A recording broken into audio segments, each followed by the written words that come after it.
So,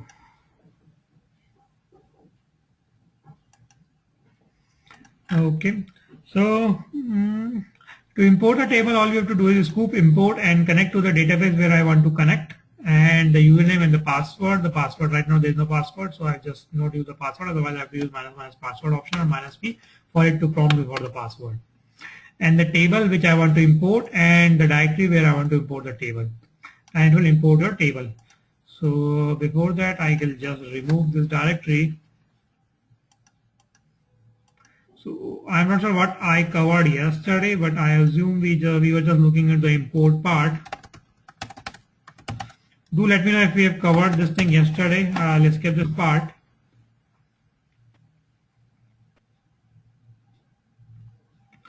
So that is deleted. And now all I have to say is scoop import the table name which I want to import and a tag directory where I want to import, and my data would be imported at this location.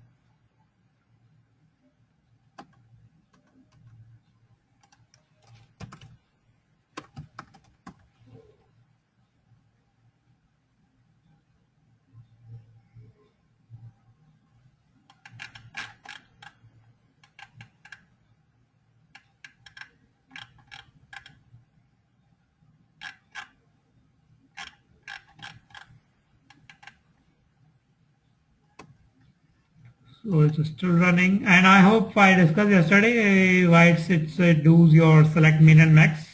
Everyone remembers that why it does select min and max.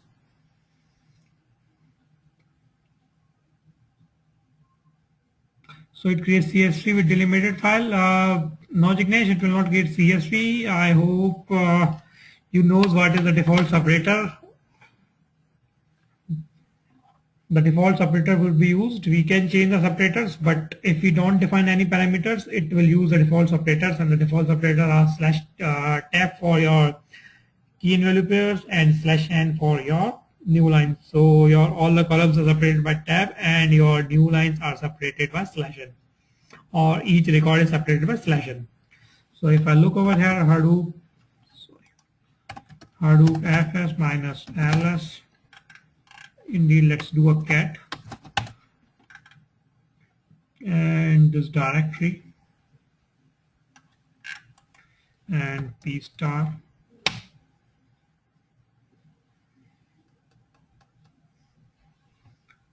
So, no, this would be a comma separated.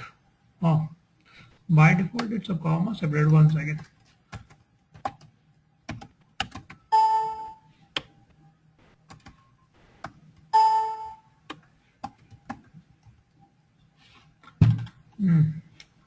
I think you are right over here. The by default it's comma separated, but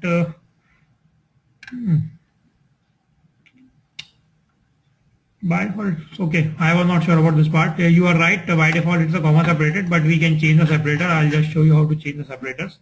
By default is a comma separated CSV file which is created at this location. My mistake. I forgot this thing. By default it's a comma separated only. You are right. But we can change the separators. I'll just show you how to change those separators.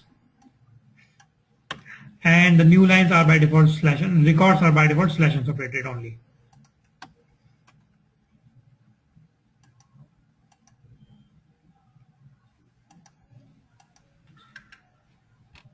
We have just seen the list databases yesterday. What is the best way to change select statement? Select a statement from, not sure. What do you mean by what is the best way to change the select statement? So Miraj, when we executed this import, there was a select query, right? That you saw the select min max something. Where does that query define? So, okay, that's what I was asking. Did I discuss that yesterday or not? So that select min and max basically helps you to find out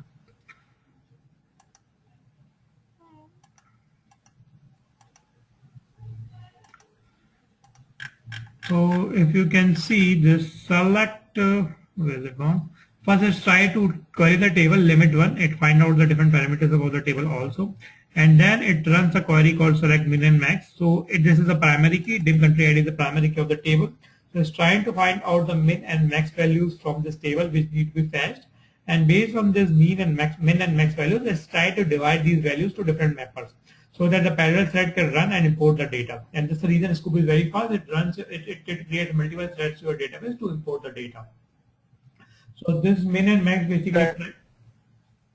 Yeah, that I got it. I'm talking about can we ingest select to select, let's say table have 10 columns, but I don't want all the 10 columns in the Oh, okay, yeah. Hadoop. I just want you 5 want of just 4 them. columns, yeah. So you can just say minus columns and you just define the column names.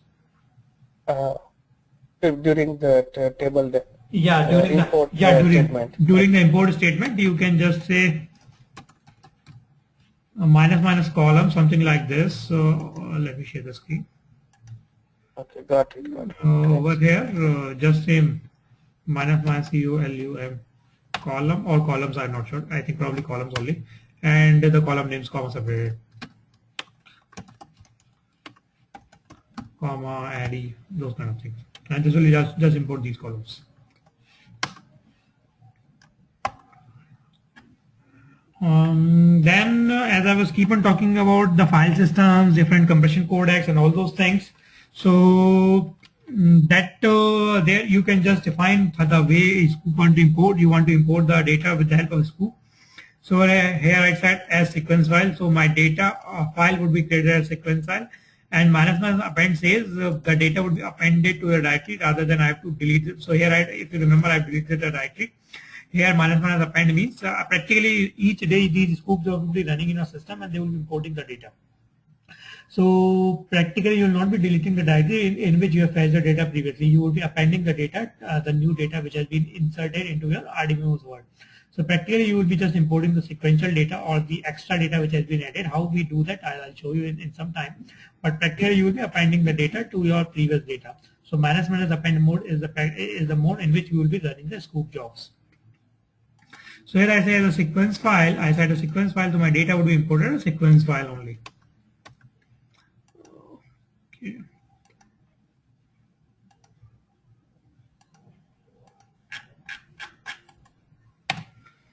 So this file would be created as a sequence file only.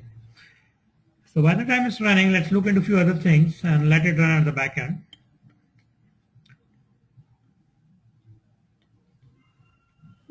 Same part 001 and so on. So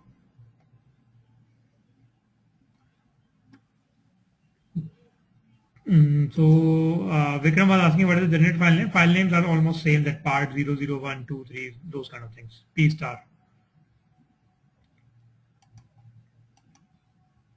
The file name is auto-generated, but we can specify the directory name. That's how we know what it is. Yes, so they practically you'll be reading the data from a directory only. Whenever a MapReduce job runs, you give the directory from where your input need to be fetched up. So you always give the directory names. You deal with the directory names. File names are nowhere concerned in this world. All you deal with the directory. You point to a directory of your any MapReduce program, and that reads all the data inside the directory. So if you remember in Hive also we created a table directory on the directories, not on the files. Similarly, when we use pig, we loaded the data in the directory. We pointed the pig load command to a directory and loaded the whole data. So same way over here, Hadoop fs minus ls, and this was the directory. So the files would be created in this directory by that same part 001 and those things only. So part 00 am1234. fs minus cat, and as this is a sequence file, I would not be able to read it properly.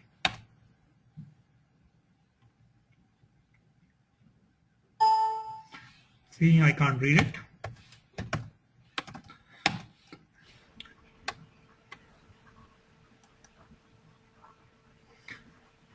So, question, like you mentioned append, right? You could also replace the file? Replace is not an option. You can delete, you can point it to no directory, or MapReduce never deletes your data. it either it assumes that the previous data process data is lying in the directory, and if the directory is already existing, it gives you an error. And same way over here, if we don't give the append option, it will give you an error. The directory already exists. So the MapReduce will be running in the default mode, but if you want to append, it will create a new file in the same directory and will append the data for you. So when I'm saying append, practically the new file would be created for this import.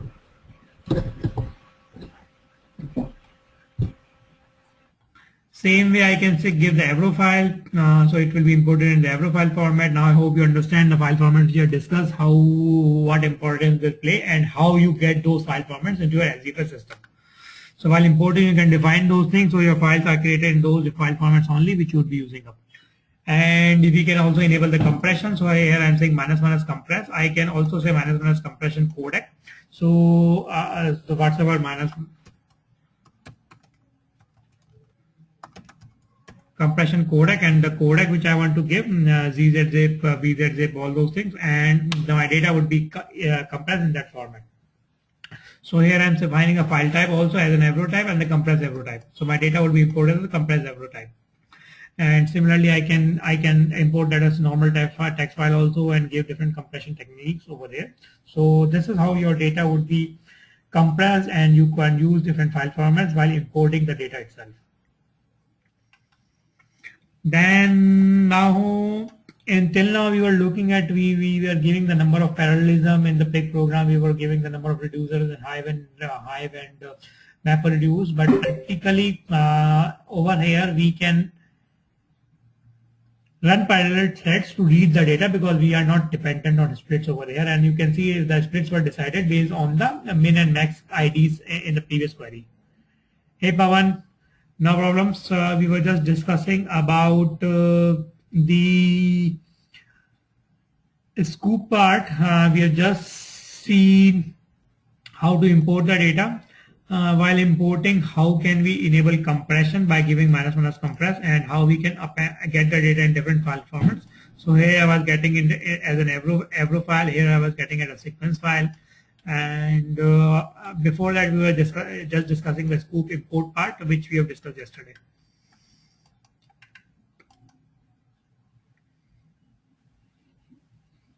So what I was saying. So here, I hope now you understand why I can give number of mappers, because this will be creating parallel threads to your RDBMS word, and your data would be fetched in 10 parallel threads. And that's the reason we can define here number of mappers as compared to number of reducers, which we are defining in our other technologies. So if I say this thing over there, so I have to change the UI. Not this.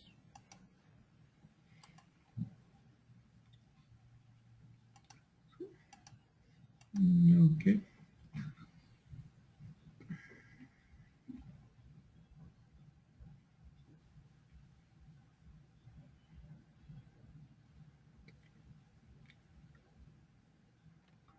Now you can see number of splits is 10. Rather than default 4, it was creating based on the min and max of the table size. It's now just created 10 because I've set parallelism to 10. And this can be tracked over here. And all I have to do is give over here, what is the IP address? 192.168.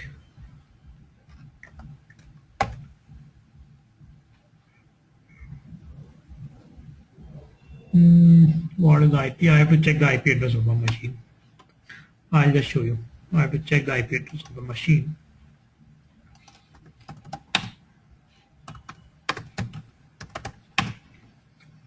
One 192.168.56.101.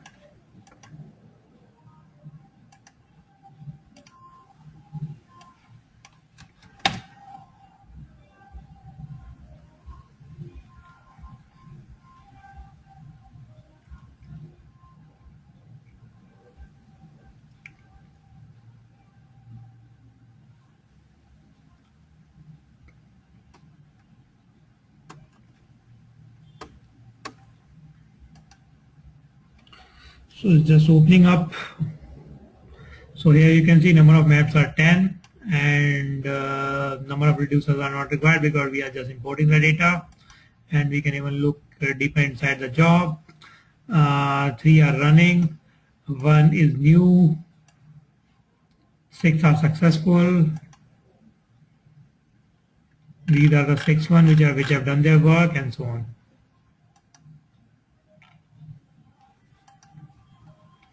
So this is still running, and half the data is imported by 6 mappers or so.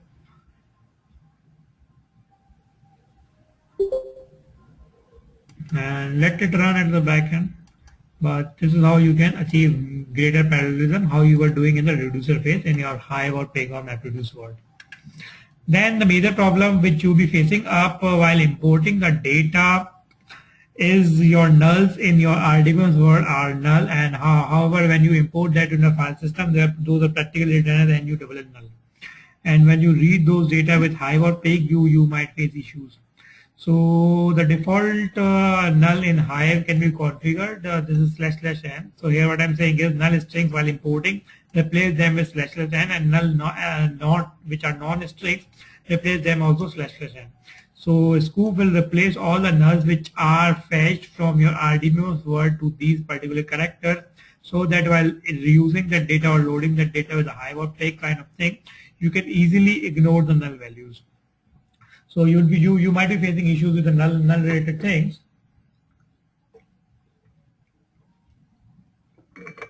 And this is how you'll be dealing with them. You have to just define the null, what need to be replaced with the null for the string, and for what need to be replaced as a null for non-strings.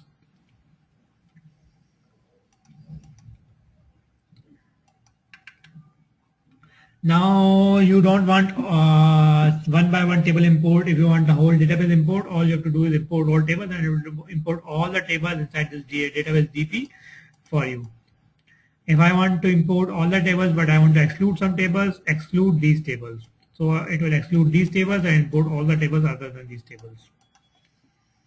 I will not run it, it will take a lot of time. Then, okay. Now practically when you are importing the data, you would be importing the data daily. And when you are importing the data daily, you have to have some mechanism by which you can figure out how much data you have imported till previous day and what is the new data which you want to import.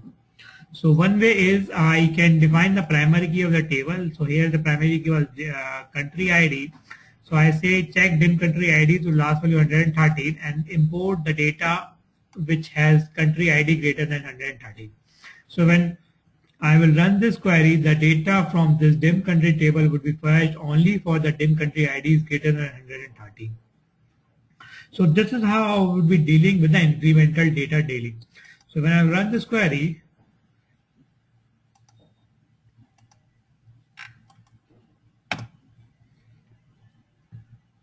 in this directory, the files which will be created would have data greater than 113 only.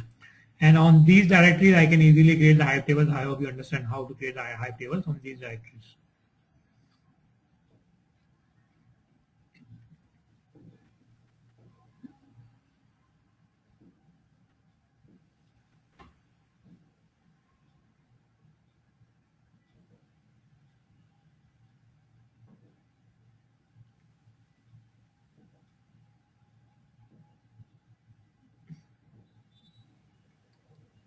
So see here it has done dim country ID greater than 113 and this was the max. So it had ran this query to find out number of splits and it has found the number of splits for you. And now all the data would be greater than 113 only in this file. It's pretty simple. These are simple commands, single-line commands. You have to just run them on the command line, and they will import the data or export the data for you. Very easy, nothing great. Now I want to get the updated data, or there is no primary key on which I want to deal. So I can even give the last updated date kind of column. So this is the column which I want to check. and the last value. So it will import the data wherever your last updated date is greater than this date. So practically your data will not be inserted into your RDMS word, that might be updated into your RDMS word also. So in that case, you want to import the data which is updated as well as inserted, you can use last value kind of thing. So it will check the column in your RDMS word with this column name and will import all the data which has timestamp greater than this timestamp. So this is a way you would be importing the data, not only newly inserted data, but might be newly updated data also. So practically in RDMS word, data is not only inserted, it's updated also. And this is the way you will be getting the data. Now, a question would be coming to your mind, who will be remembering what was the last value which was fetched in the table and how to get all those things. So for that, we have something called scoop jobs. In scoop jobs, we can create the jobs and we can trigger these jobs whenever we want. So here I'm creating a scoop job where I'm defining a scoop job, the job name, and the properties of the job. And the properties of job is nothing, import from this IP address and so on. So the table, the directory where I want to import this table, and incremental append. So each time append it to this directory, and the column to check is the dim country ID, and last value fetched is 0. So this column, the first time it will run from 0, and next time it will store itself in its metadata what is the max value which has been fetched, and when next time I'll execute this job would fetch only the data greater than what was fetched from last time. And similarly, I can use for last updated timestamp kind of thing also. So let's try to do this job, and before that, let me delete this job. So if you look, into that table which has been imported right now, which we have imported, where we had said the last value is 113. And if we look into this file, Hadoop fs minus cat, and look into one of the files,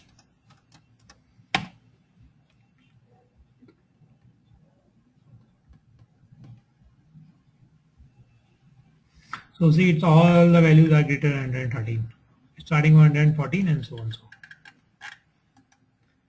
So let me. Can you share the scoop folder? A scoop folder, you mean to say the scoop file which I'm showing you right now? Yeah. So Jignesh, that is already shared. I'll tell you the path. So that is there in your PPTs folder. If you check your PPTs folder, that is there in the PPTs folder. This file which I'm running right now. Also, this file is there in the code part also, but this is shared in the PPTs folder also, which I'm showing you right now.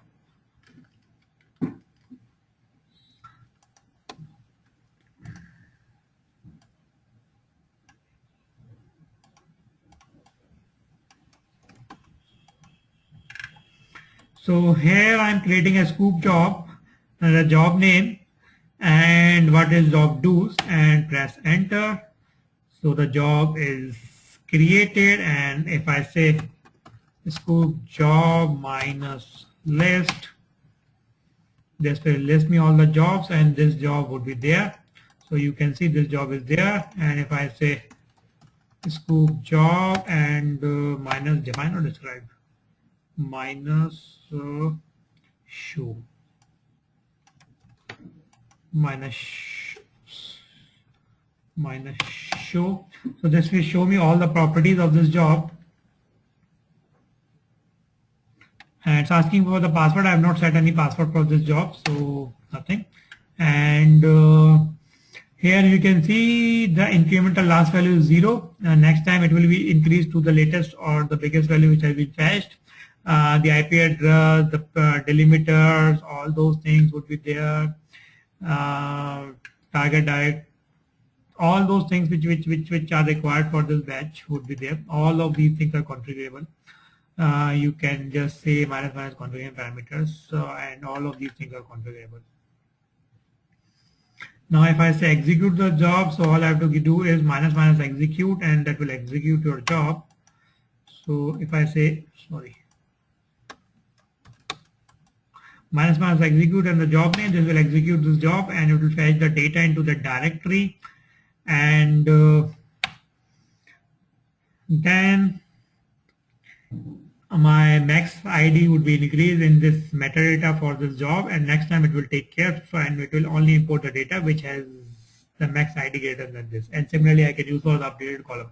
So this is how you would be practically running your jobs of scoop jobs in your cluster, and these jobs will be running daily, and you would be scheduling these jobs from your UZI.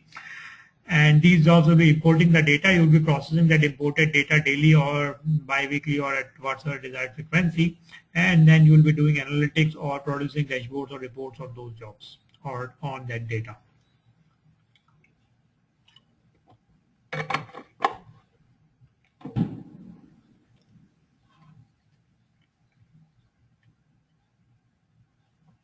Vikram says, I can't think I can see it with the PPTs. Okay. Now,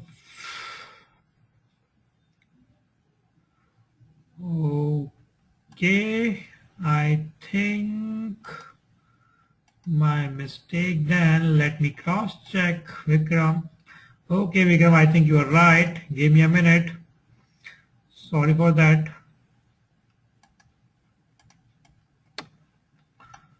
I think I've shared with some other class, and I have copied it twice over there rather than sharing with you. So now you can see it over there.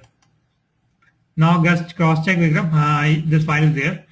I've shared it with my other class, and I was looking into that same folder, and I thought it's a shared folder with this class.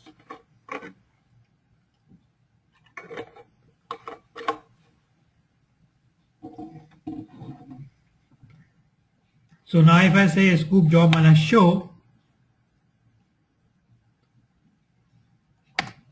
so you can see the incremental last value is increased to 291 because the max ID in the table is 291, and next time when I run this job, it will only fetch the data greater than this ID.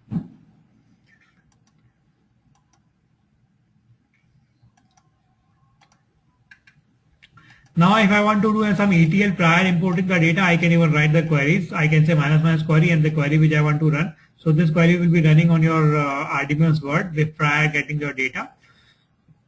And over here you have to define a split by, and can anyone guess what is the significance of the split by?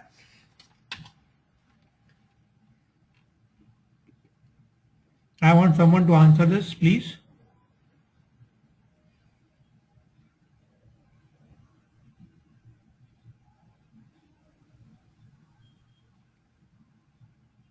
Primary key or something? Sorry? The primary key or... Yes, so split by would be used now to split your data to different mappers, on which key scoop can now, as we have ran a query which is a join between two tables, now a scoop cannot connect to your RDBMS word and find out the primary key because the data is joined between two tables. So in this case, we have to specify the split by on which key I can split the data or scoop can split the data to different mappers. And same is an error which you will be getting if you are importing a table which do not have a primary key in your RDBMS word. So there you have to define a split by explicitly, otherwise scoop will not be able to import the data. And if you define -1 split by with some other key which is not the primary key, scoop will try to split the data based on that key rather than the primary key.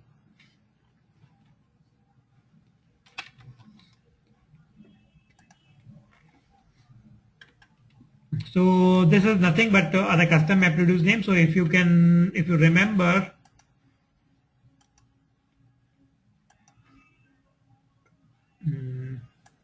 over here the names were coming, the job names were coming not in good fashion. If you want to give the name to the jobs, as we gave in the MapReduce word, we can just define the job name, and this is a job name which will be given to it. This might be useful for admin related things or looking into a job or searching for the jobs kind of thing. Then I think who was asking, Jignesh or someone raised that point. So the default is the default comma separated could be changed. You can define the field submitted by, lines submitted by thing, and you can change those things. So here I've changed it to the Hive default, that is /001, and I can directly create a Hive table on this. However, I could have created a Hive table on that also. I just tell hive the field separated by comma, and I could have created the hive table on top of that folder also. And so here, this is how you can define the termination. You can change the termination from the default ones.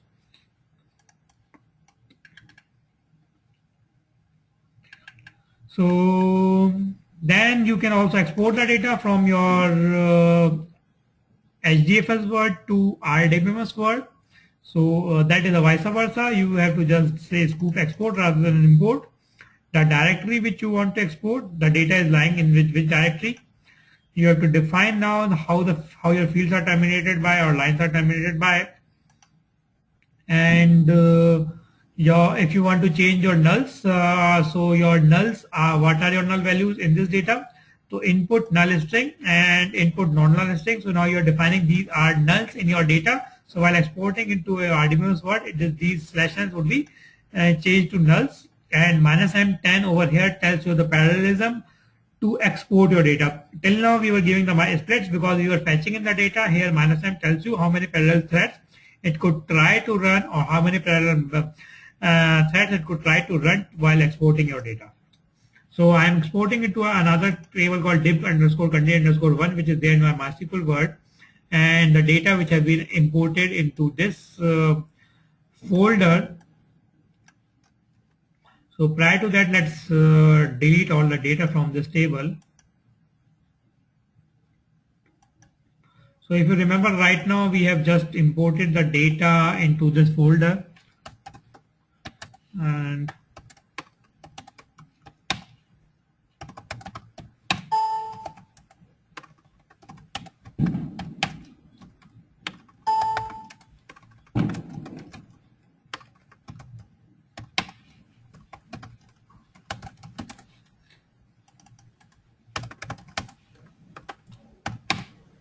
so we have deleted all the data from this table, where now we'll try to export the data to this table from HDFS.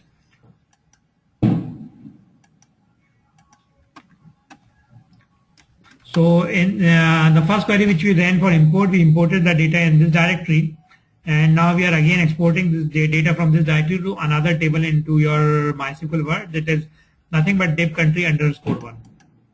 The structure is same.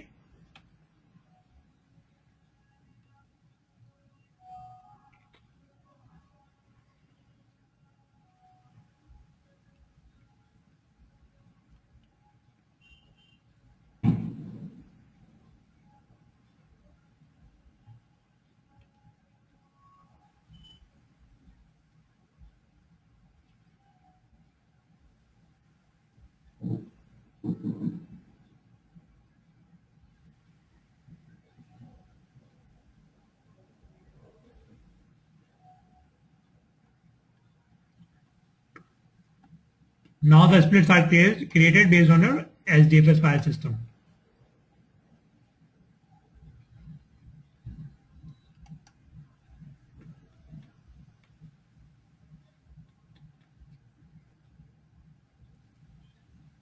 And oh, great, I started getting errors.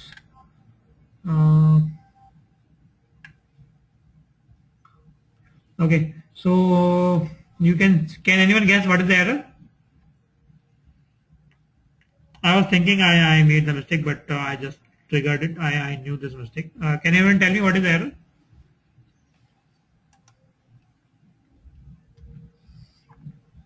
So these are kind of errors which you would be you should be getting a lot while exporting the data, and it will try to regenerate. Now you see again it tries to regenerate a MapReduce. And this is the beauty of job tracker. It tries 3 times before it says you fail. But let me kill it because I know it will not run. So this is a point which I think was raised right now by Jignesh or someone. The default separator is a comma, and when I imported the data, default separator for my fields will not be /001, but it will be comma. So I have to give that as a separator if I want to give and export it. So it was trying to convert it was trying to find out /001. It did not found, so it considered this is a single column and tries to convert that to an ID, that is the primary key of the table, the first column, and it failed.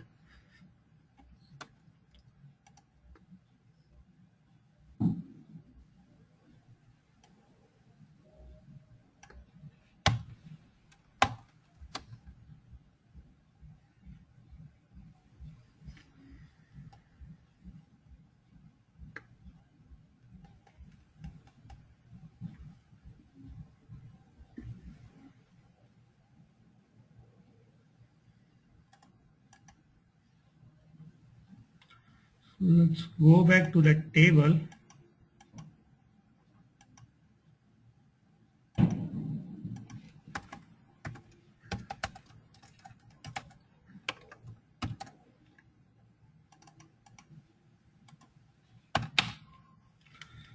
Till now, no data. That has not yet started. So as soon as it will start exporting the data, data would be visible over here.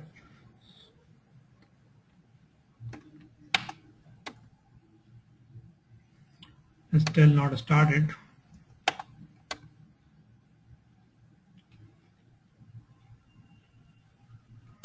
So now started.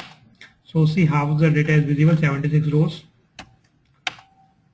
76 rows. So as soon as the data is started, no, who asked that question? So Jignesh asked, so any single error will roll back? No, it will not roll back.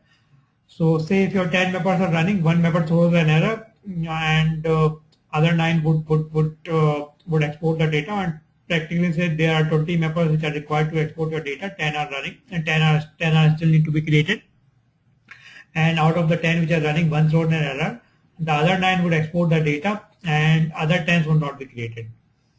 So in that case, you have to physically roll back the data which has been exported, or physically delete the data which has been exported. A scoop will not delete the data which has been exported, because now that has been exported to an external world. So see, the data is coming as soon as it's been exported, 76 rows, 196 rows. So as soon as the mappers keep on processing, the data would be inserted into this table. Now if the error comes on the scoop part, a scoop cannot delete this data.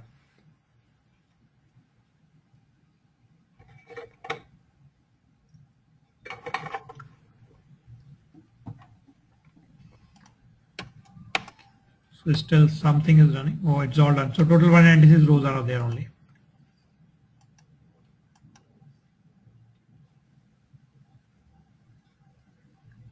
So where's that guy gone?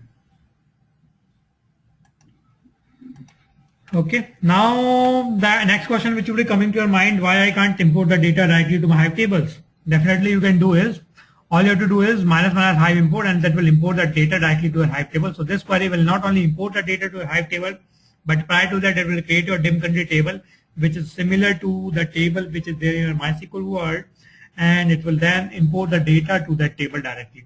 So rather than importing it to your SDFS and creating a table on that, you can directly directly use Hive import, and that will ensure that Hive table is also created prior your data is imported, and you can just directly select the data from the table. And say I am importing the data to Hive with the help of Hive import, but there are some data mismatches between different systems. Something int might not be, say a big int is there, or some complex data type is there in your Oracle world that is not there in your Hive system, and things like that. So you can change the map column. So here I'm saying map column Hive, the dim country, if dim country is there as a string in the source table, or say dim country is a big int in the source table, while importing it will be created or converted to int. And the column data type of dim country ID, when the Hive table is created, it will be int only. So this is how I can change the column data types also. We can also define the partitions, the partition keys while importing the data. We can import the data directly to H-based tables also, as similar to Hive tables. There are a lot of things in the scoop, but these are very simple commands. All you have to do is just give parameters, and scoop will do for you. A scoop at the backend will create a big Java files also for you, which are visible to you.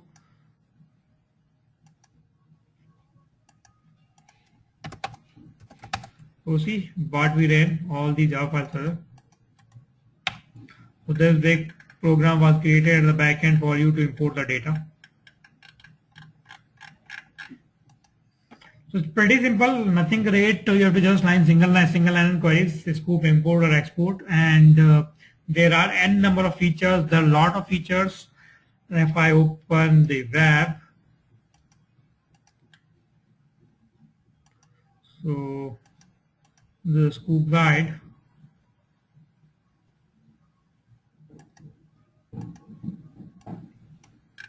There are a lot of features. There are different features, different options. You have to just give different options, and you can change all of these queries. But the basic thing is import and export, which you'll be doing a lot, and you might be changing few things. There are a lot of arguments which are supported. Just look into them. I can't cover all of those arguments. Indeed, no one knows all of those arguments. These are keep on added at the backend, open source. People keep on adding them based on the Jira tickets which are raised on the open sources. So neither these documents are always up to date with the latest version. Now your Jira are update to date to latest version, but most of the things would be visible over here. Well, we have seen right now high import. So any questions on the scoop part? It's pretty easy, simple commands, nothing great in this in the scoop thing. We have just seen how to import the data, how to export the data, how we can enable compression, how we can directly import the data to Hive table, how we partition the tables, how we can change the column types, we can define our custom queries, we can create the jobs. Job is the important part, which is not dependent. Anything, any questions?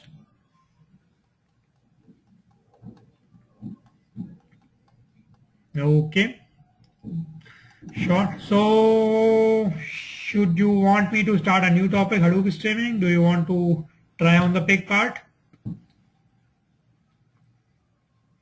So now we have Hadoop streaming. What is left, I'll tell you people quickly. You can take a call. Now what we have left is Hadoop streaming. That is a topic which will take around 1.5 to 2 hours. Then we have as a topic nothing great. Uzi is nothing. This is a drag and drop from the UI. I'll not go into the complexity of creating the XML, but I'll show you how the XMLs are created. There's a drag and drop. I'll show you how that is done and how the jobs are scheduled with Uzi. And after that, then we'll look how to connect your SDFS to basically the Hive tables to your Tableau and Excel, and you can look into the data. And then I'll be giving you a project which I expect you to do. And once you do that project, then we'll have the class to discuss that project, the problems which you're facing, and to look into the different solutions which you have implemented. So tell me, what do you think? You want to do the pig part, or shall I start the Hadoop streaming?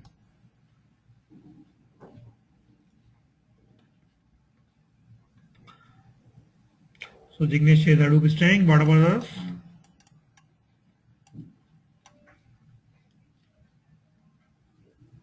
Vikram says, okay, Vikram, you can have your choice also. If you want to try, if you are facing some issues, I am there to help you.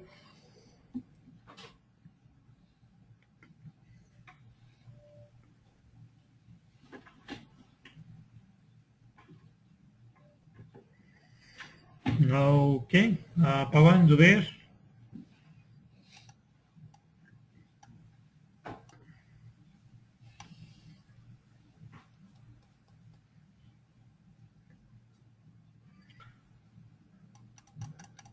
We need to do Hadoop streaming now, but need some hand holding on pig exercise later. We can do Hadoop streaming now, but so yeah, that's a question which I'm asking, Pawan. If you want to do it now, you can do it now, and I can help you with the problems you're facing.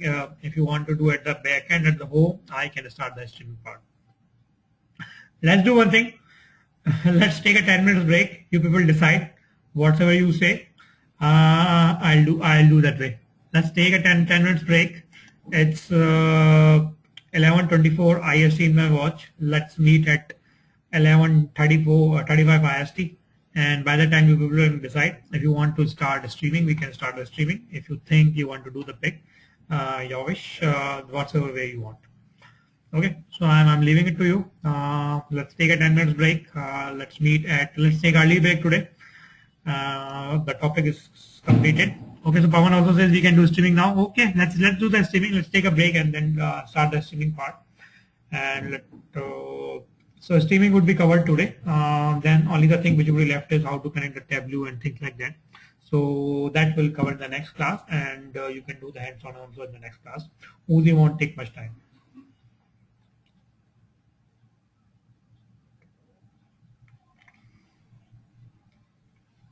Okay, then let's meet in 10 minutes and then we'll start the streaming part.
Hi everyone, I'm back.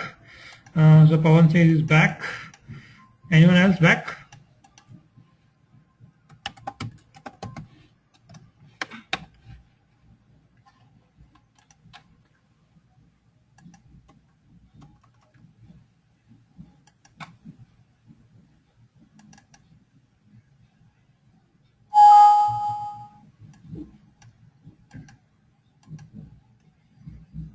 Jignesh is also back.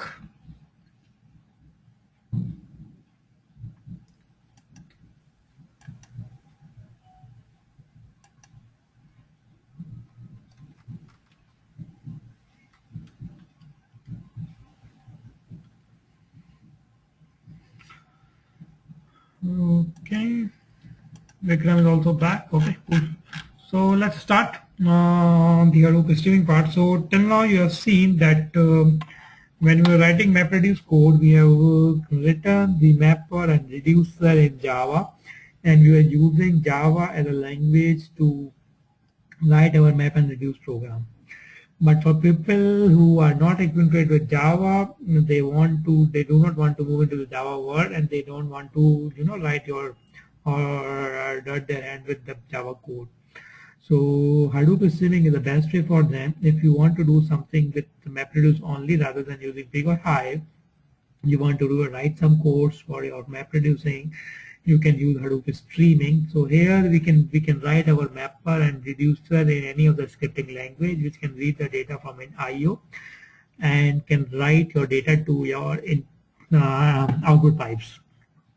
So basically, if they can read the data from any of the input stream and can write the data to our output stream, then you can use a scripting language to process your data, and you can create a mapper and reducer in your scripting languages. So this helps you to develop your MapReduce job practically in any of the scripting languages. Only the thing is they have to use the Unix streaming as a communication mechanism between your Hadoop and the code. We'll see how that is used. A scripting language can work well with your text analysis and those kind of things. We can use any of the scripting language, be it Python, be it R, be it anything. So R is highly used these days for data processing because R helps you to do a statistical analysis on the data. And as R is an open source, R is vastly used and highly in demand in the industry for data processing. But the problem again with any of the streaming language or these kind of thing is they can't deal on the large amount of data. I think on Monday, not Monday, I think on Thursday I ran a command of basically I ran an R script on a data which was 35 GB data on a single node. The node had 100 GB RAM, 32 CPUs, but still it took me 2.5 days to process the data with R. And now I moved that code to R Hadoop, basically connected R to Hadoop, and now I was able to do analytics on the data in nothing less in basically around 35 minutes. So you can think the way Hadoop helps you to process the data, and Hadoop is a platform which helps you to process the data, and you would be using your languages or algorithm to look into the data to get an panoramic view of the data. And R is right now highly used in industry and said to be a front end for your Hadoop world. So this is used for, and the Hadoop platform is basically used for data processing and analytics. And most of the analytics, be it predictive analysis, sentiment analysis, be it any kind of analysis, most of the analysis nowadays are done in R rather than SAS. SAS is very costly for people. The licenses are pretty costly. R is all open source. So R is highly used in this industry, and R integrated with the Hadoop, majorly with the help of Hadoop streaming. You write your reducers or mappers in the R language, and pass on the code that runs on a multi-node cluster in the similar MapReduce fashion, and your data is processed.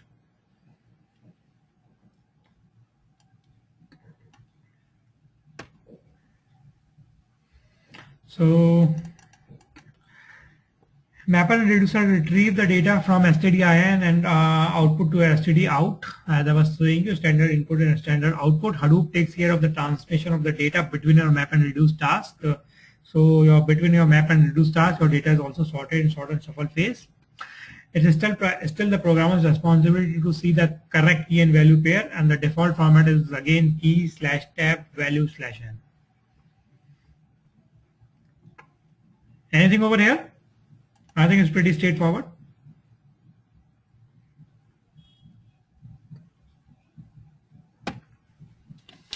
Okay.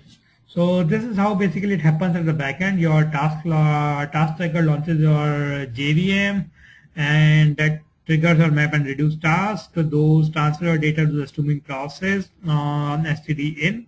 The receiving process keeps on listening to std in, and once the data is processed from the streaming process, that is again produces a key and value pair. That is the input to your the JVM task or the child JVM task, which has been initialized in your nodes, and this is how the multi-node processing happens of your whole data. So only the new thing which is added is your streaming process, which is really doing the process and on each node, and it's listening or reading the data from std in and outputting the data again to std out, which is in between this. So this logic is all same what we are discussing till now. Your task tracker, reducer, map and reducer on all the nodes and things like that.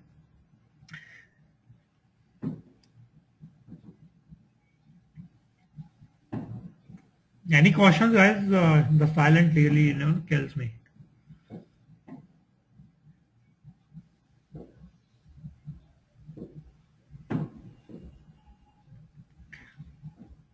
Getting it what I'm saying till now, or it's people are. So what is really the difference between what we were discussing earlier in the map reduce part and this particular flow you've depicted here? Is it only that streaming process takes in only through standard in and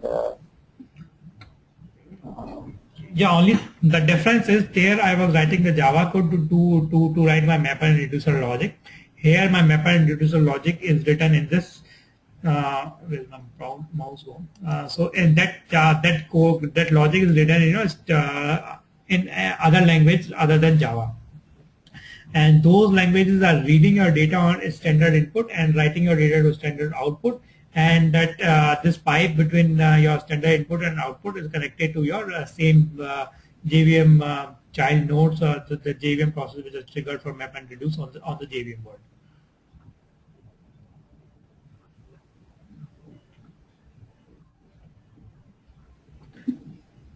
If you remember in the job conf, we defined minus job.conf.set mapper equals to mapper class, job.conf.set reducer equals to reducer class. So here, rather than defining those reducer and the mapper class, we'll be defining our the streaming class. So say my Python mapper.ph and Python reducer.ph, or r mapper.r and r reducer.r. okay.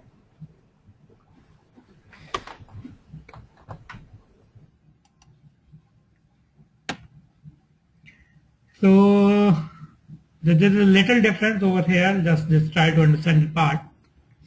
Map input is passed over to a standard input. Map process input line by line. Map writes or output to the standard output. Thus default separated again /2 over here.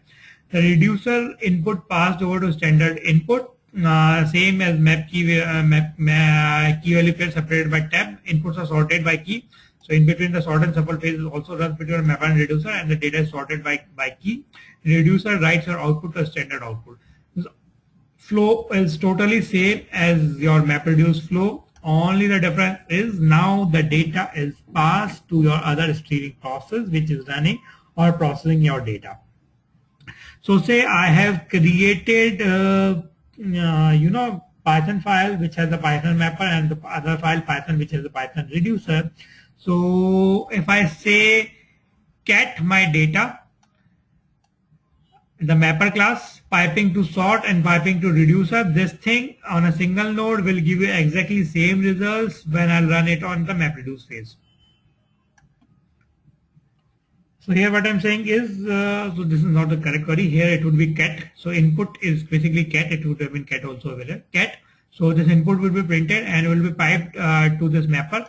Mapper will be reading on the input, producing your output. That will be piped to your sort command, which is Unix command, will sort your data. And the sorted data will be going to a reducer, which is again reading on the IO and will produce your output. So if I do a sample data, give a sample data to this command line, that will work in a exactly same fashion how your MapReduce work. Only when I'll be triggering this process, the MapReduce work. Only the difference is that will be triggered into a multi-node cluster on the data locality and all those kind of things. So your processing would be enormously fast.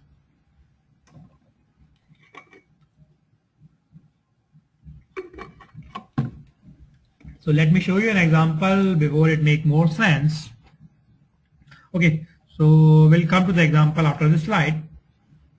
So say I am writing, I can choose any language, I can choose Python or anything, and all I have to do is just tell the Hadoop streaming jar which need to be used, and rest all is exactly same. Read the input and standard output, it writes it, and same thing. So let's look into this.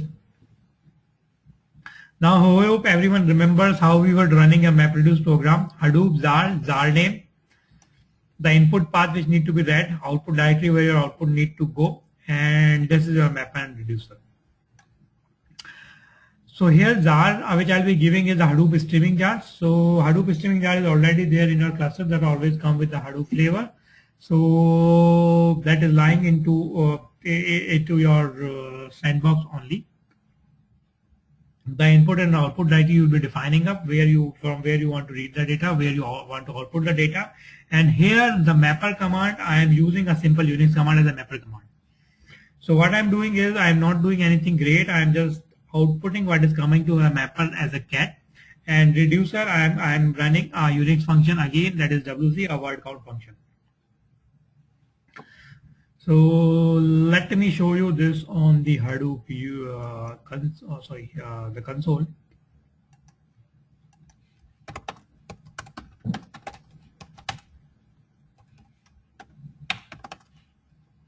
So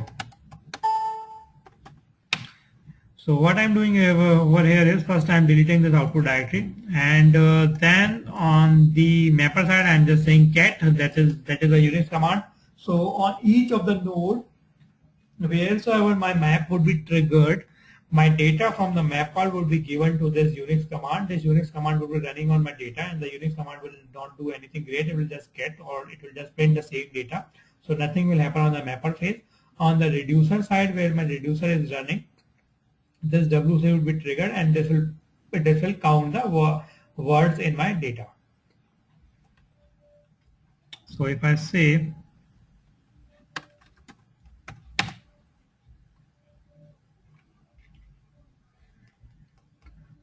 and then I'm writing this file also, Hadoop fs-cat. So by the time it's running, are you able to get it, or it's little confusing? Vikram, is your doubt clear or is still confused?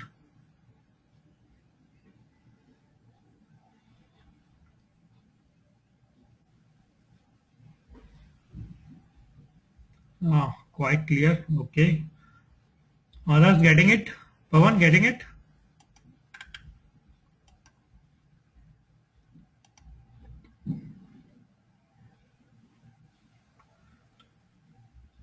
So here we are not doing anything great. Only the difference is previously we were writing the Java code and creating the mapper and reducer classes in the Java. Here I am writing the mapper and reducer in some other language. Here I've written it directly in the Unix commands. I'll just show you how to create how to use Python or any other language to create a mapper and reducer, and the functions in your mapper in your other streaming languages would be triggered what you were triggering previously, and those will be reading your key and value pairs, and reducer will be outputting your key and value pair. Mapper will be getting in the key and value pair, outputting key and value pair. Reducer will be getting in key and value pair and outputting the key and value pair. So here, but we are just did a cat. So this is a quick example which I just wanted to show you. So you can see when I did a cat on this file which was created, it shows me WC minus. So WC gives you three things: the line count, the word count, and the line, word, and character count. So my file had 3,760 lines, these so many so words, and these so many so characters.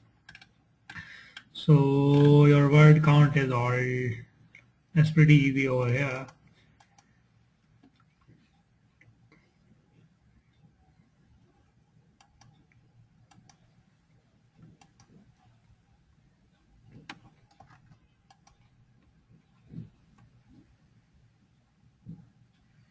So okay, so here we are trying to use a little complex command as compared to previous one. What we are doing is we are giving a Unix command where I'm saying cutting. So cut is again a Unix command which will cut your data on the second column, and the delimiter for finding out the columns is comma. So here I am in the mapper phase. I am basically doing something extra. Previously we were just doing the cat. Here this is a little bit complex on that. Will be going deeper and deeper and slower mode. And the reducer side, I am giving a Unix command called unique, which is nothing but a unique command which will only print your unique records.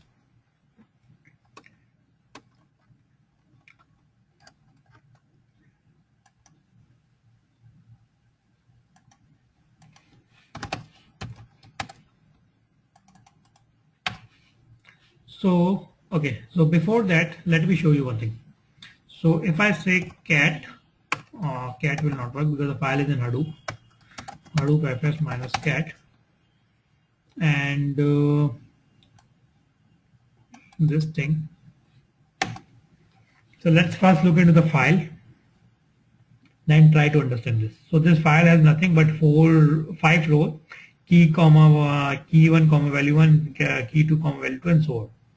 So in the mapper, what I'm saying is cut this, get the second column, and the delimiter is comma. So I'm giving this to your Unix command, which is your cut command.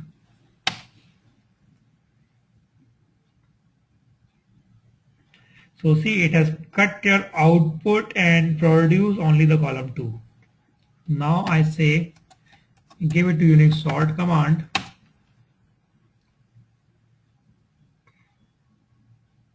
So our data is sorted also. Now I say give it to unique command, uniq. There won't be any change because all the records are unique.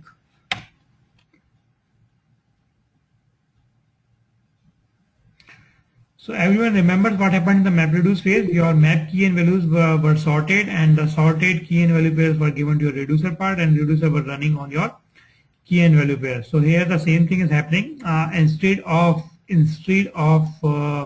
writing my map and reduce program, I am using the direct Unix commands to process the data. I'll show you how to write that thing in Python or any other language also.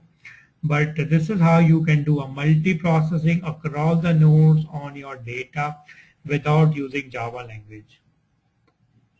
So when I run this as such, my output would be same, exactly same.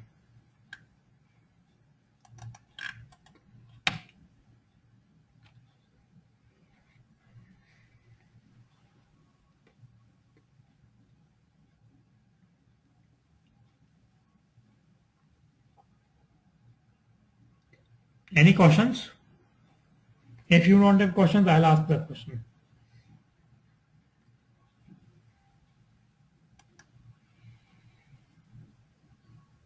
Any questions? Jignesh, Pawan, Vikram, Zubair?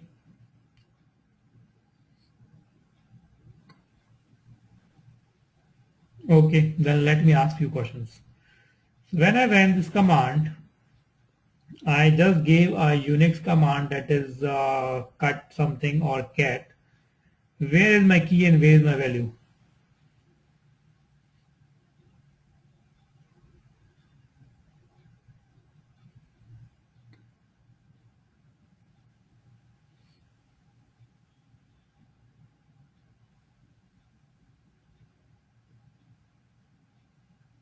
So see, the output is exactly same.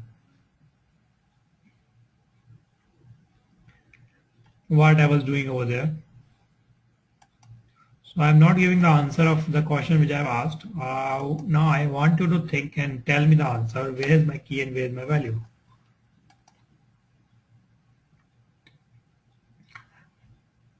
So this is the way we can use any language which can read or write on the IOs, and we can do the data processing.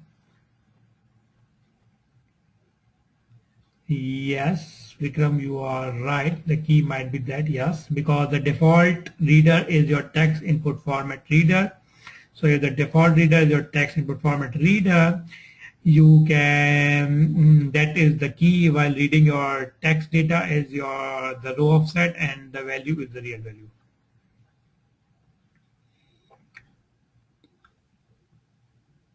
But what happened to these key and value pairs in the mapper, because that was just doing the cat kind of thing. Now here, rather than giving the scripting language, I can even give the mapper class or reducer class some of the Java classes also. So here I am saying the use identity mapper. I hope you remember what is identity mapper. Identity mapper is nothing but produces or records in key and value pair.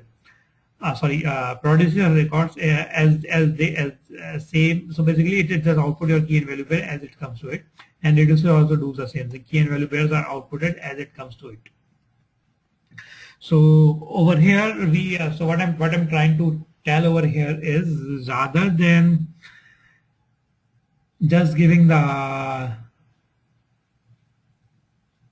scripting languages, you can also define some of the things in your native Java also, and you have to just say the minus mapper as my Java class rather than some Python or some scripting over here.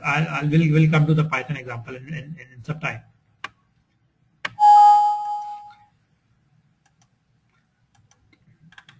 Yes. So okay. So Vikram gave me a partial answer, but still I'm waiting for the correct answer.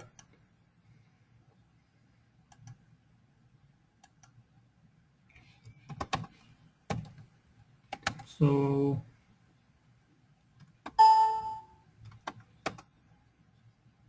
no, this is not the file. Okay, let's us write it. So before that, just delete this directory.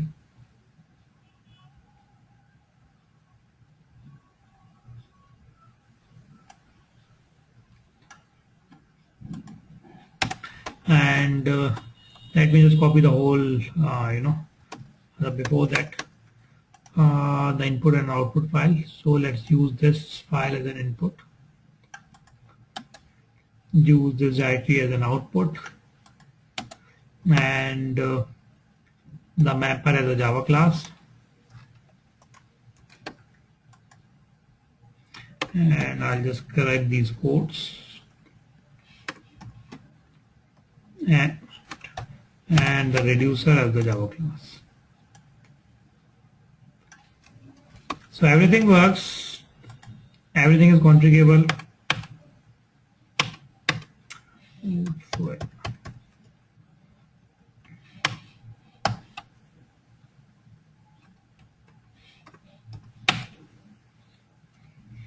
Now here, what I'm saying is identity mapper, identity reducer, so they will not do anything great. They will just produce the key and value pair as they are coming to them. They will not do any processing on the key and value pair, but I'm just trying to show you an example. You can even use the Java classes also as your mapper and reducer. Either you could have used one as a Java class, one as your string language class to do the processing. So it's all upon you. Everything is configurable in this world. You can use anything to do the data processing.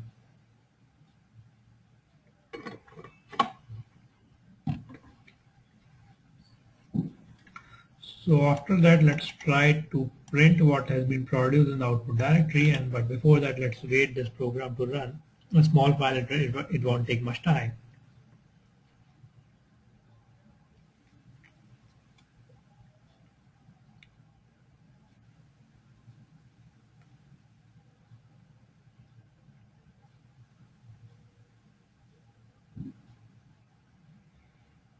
So the mapper is almost done, reducer is almost done.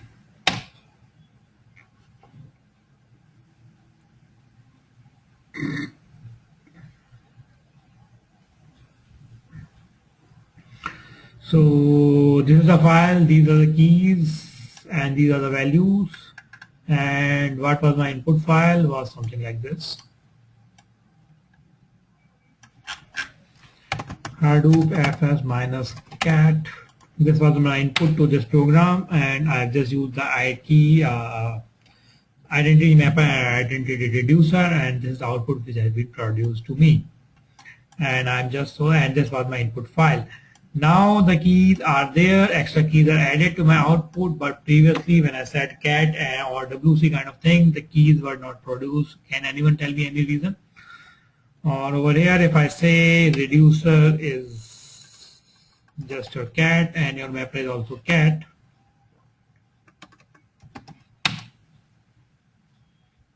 so again, I'm not doing anything great. I'm just producing what is coming to the mapper. I'm just producing what is coming to the reducer. Okay. I have to delete this directory.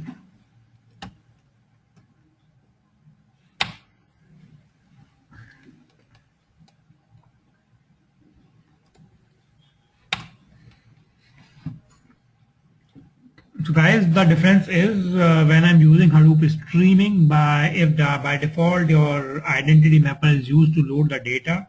The keys are nothing but the byte offset values of the rows, so these are ignored, and your those things are ignored when you are reading the data with the default text input file format. And that's the reason when I'll be running this cat and cat.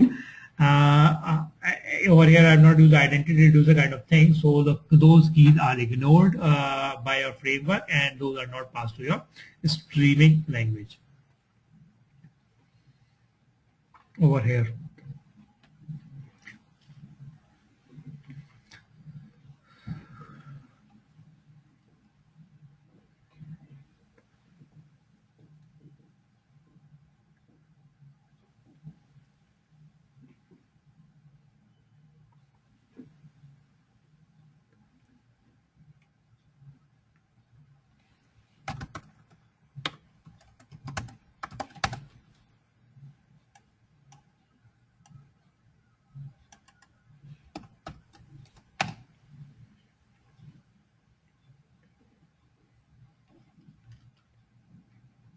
So see, the keys are not there in this output. However, those were there in the previous output, and the only reason is when that is passed to a streaming thing.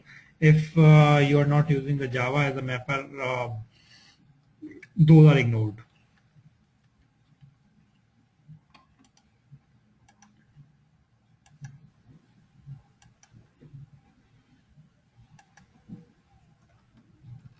So as I showed you in the previous slide, I can use the any questions here? It's very silent. I really don't like that silence. Keep on asking me. I might not be able to answer all your questions, but I am not worried about if I'm not able to answer your questions, but I am worried about if you are getting the things or not.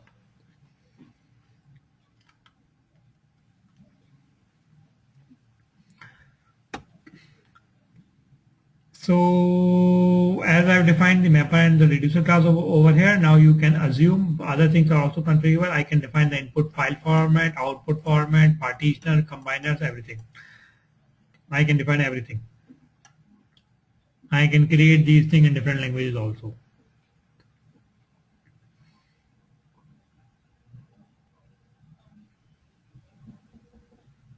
So here I have also written the classes supply for the input format should return the key and value pairs of the text class. The text input format is used by the default since the text input format returns key as long writable class, which are actually not a part of your input data. The keys will be discarded, only the values will be piped into the streaming mapper. Values will be piped into a streaming mapper. The class you supply for the output format is expected to take the key value pairs of the text class. If you do not specify an output format class, the text output format is used as a default. So the defaults which you have discussed in the MapReduce word, same defaults are applicable over here also. By default, those would be used. So everything remains same, the framework remains same, only there are few interfaces on top of the framework which helps you to easily interact with the framework.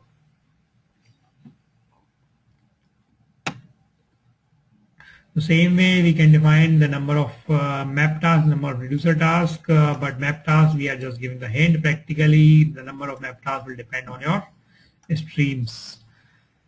The same way here, there we set as job.count.set. Here I can say minus job conf and the corresponding parameter. Minus job conf map.reducer.task. So this is how your data flow happens practically.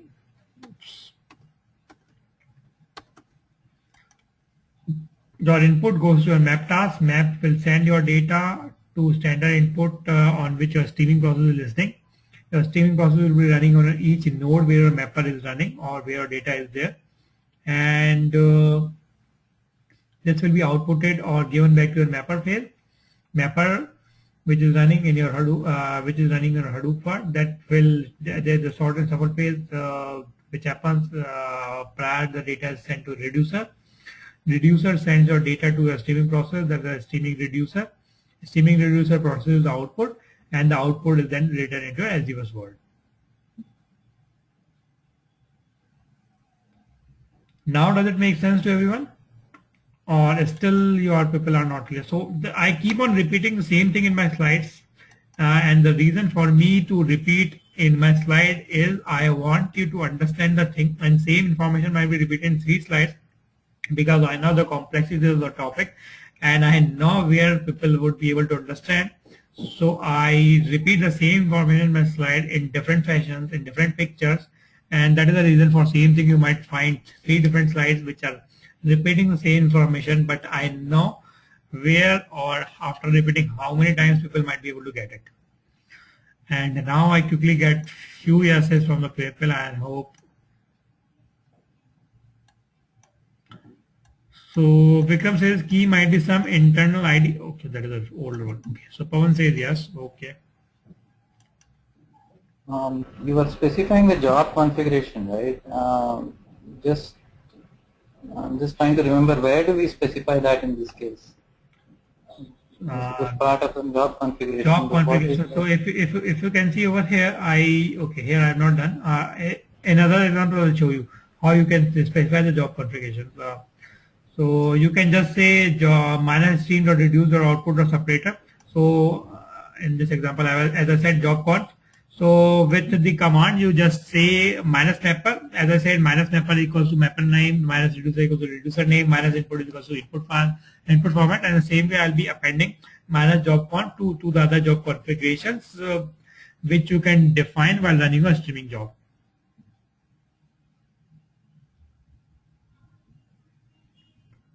So on the same command line, so on the same command line, you would be just adding few more lines. So either you can use minus job conf or minus d, both are same. Job conf is deprecated, or the latest version is minus d, but you can use anything. So if you are using minus d, just ensure that you are giving it prior to everything. So minus d. And whatsoever parameter you want to set. So say mapred dot map does not make sense to me is equals to 4. So this will ensure the 4 reducers are created. So same way you can give n number of parameters, the parameter name and equals to what. Or you can say instead of minus d, you can even say job conf. Both will work.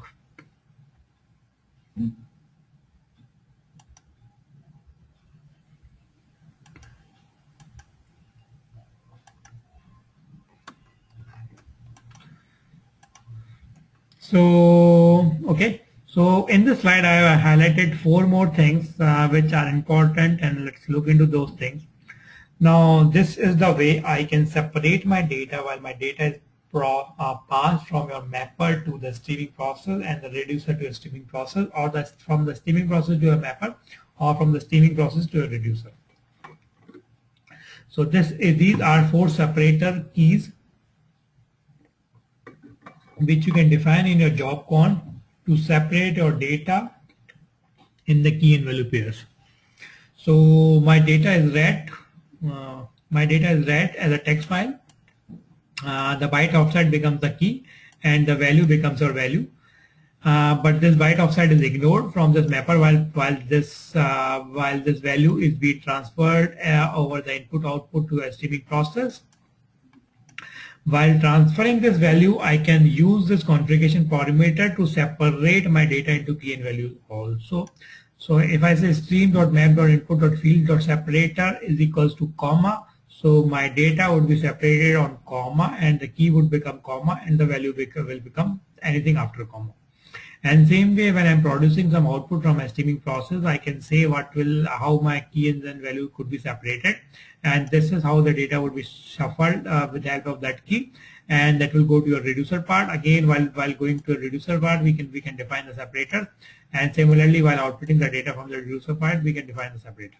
So in all the 4 phases, I can define separate separators based on my convenience.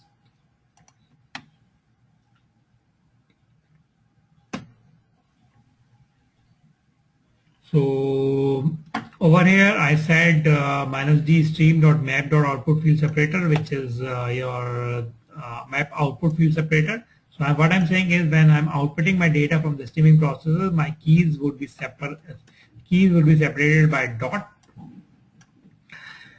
And here I'm saying the separator for the reducer part, and I can also even define the output field. So if say my data is something like 1.2.3.4, I want my keys to be 1.2 rather than 2, 3, and 4. I want 1.2 rather than only 1, and 3 and 4 to be my values. I can say the reducer output dot basically number, how many numbers of at what number I want to do the separation. By default, that is the first one.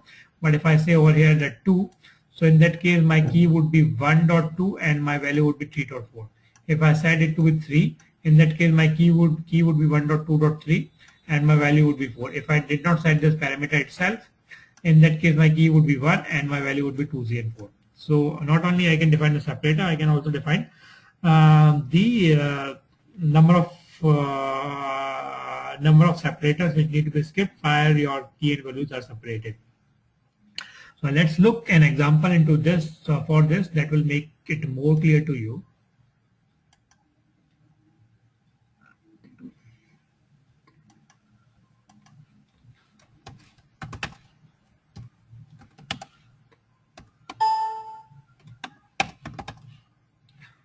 Okay, so let's so this is a file which is the input to this program 1.2.3, 1.2.4, and so on. Here what I'm saying is I am defining 2 parameters. Map.output.field.separator is dot. So when my data is outputted from my streaming process, so my streaming process are nothing but cat and cat, so they are not doing any logic on your data. I try to make this program as simple as possible. So my mapper and reducer are not doing any processing on my data. But what I'm saying is, when my data is outputted from the mapper phase, my field separator is dot, and the keys are the number of dots which need to the count of the dots which need to be taken for the separator is 3. So my keys would be 1, 2, and 3, and the 4 will become value. 1, 2, and 3, 4 become value. 11, 12, and 13, and 14 will become value, and so on. And at the reducer phase, I am not doing anything. I am just producing or doing cat. So let's try to run this program. Can anyone tell me what would be the output of this program?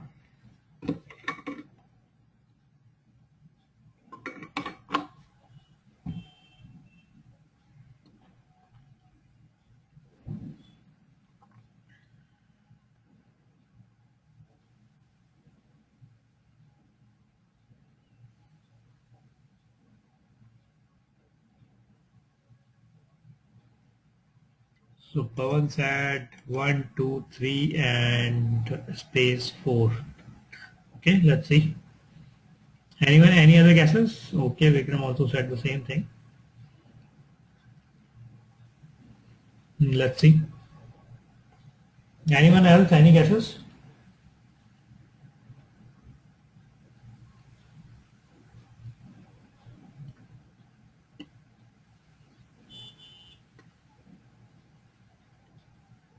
So I'm just running the cat command also in the same script. So see, the data is there, and this become your key while passing your data to reducer. Reducer did nothing but cat. So your data is produced, but the default separator is invoked in the case of reducer. I have not defined a separator, so my keys and values are separated by tab, and my data is also separate sorted on my key.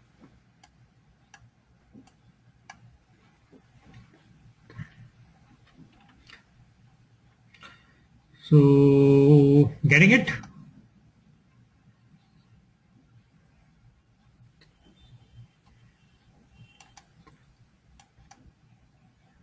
So similar way I can do n number of things over here.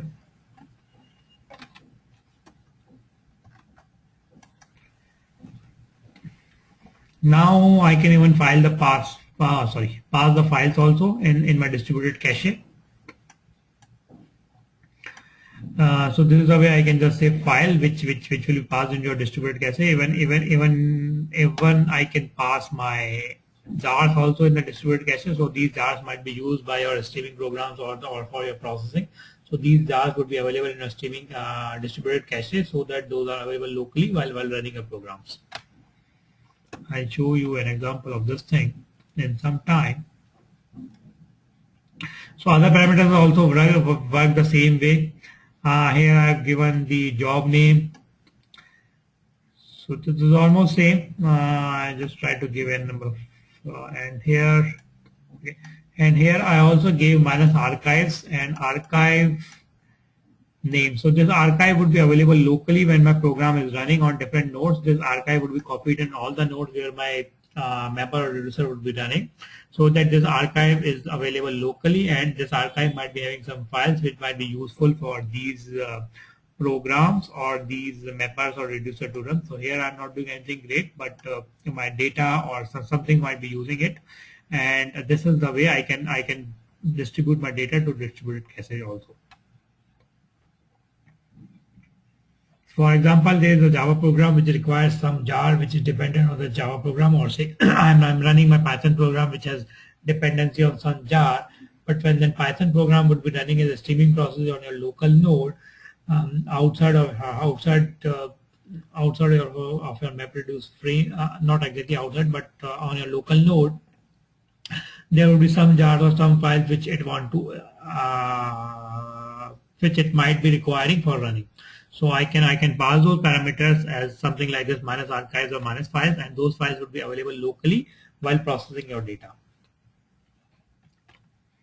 So that will make more that will be more clearer in this example. So here we can, any of the language which can read the data on your std in out, R, Python, Ruby, anything can work.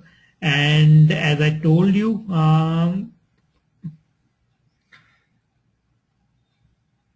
so this I have already told you, we can define the combiners also in between. So this is a Python program where what we are doing is we are reading from standard input, sys.standard input. And when we are reading from the standard input, we are doing the line.split, which will do basically split your line based on spaces, and on the spaces I am producing a key and value pair, and the key is your word and the value is 1. So I am doing the same word count program. I hope everyone remember that program.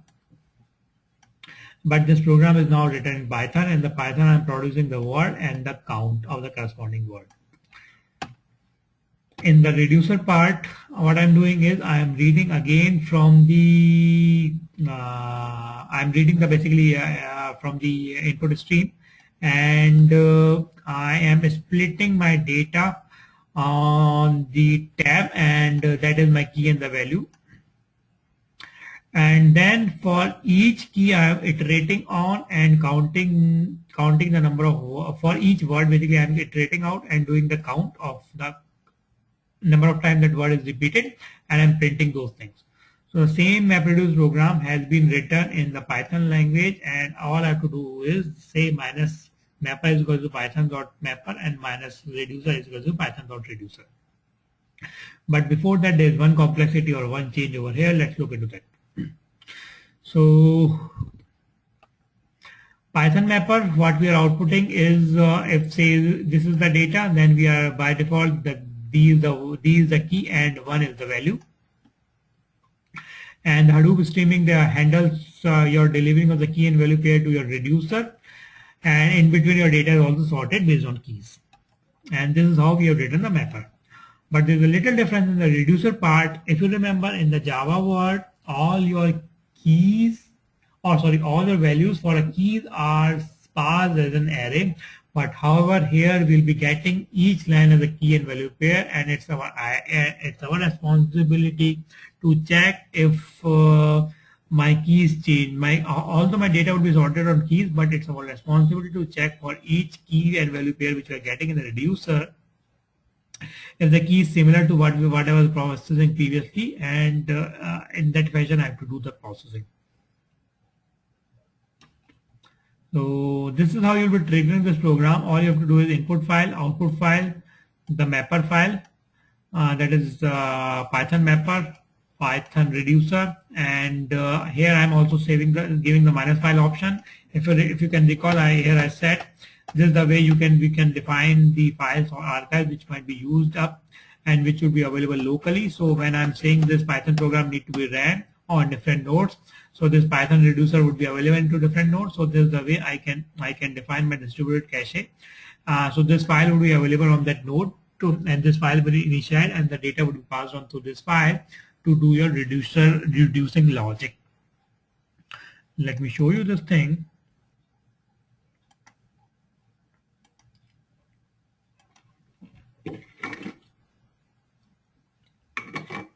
So what I was saying is the reducer will not get your data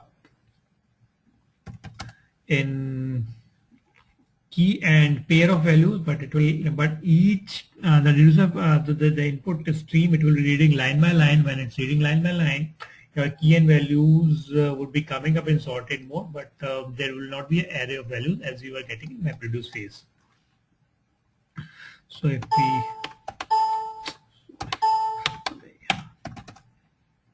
over here, if we see there is something called word count mapper, word count reducer, and some data. So which is the data?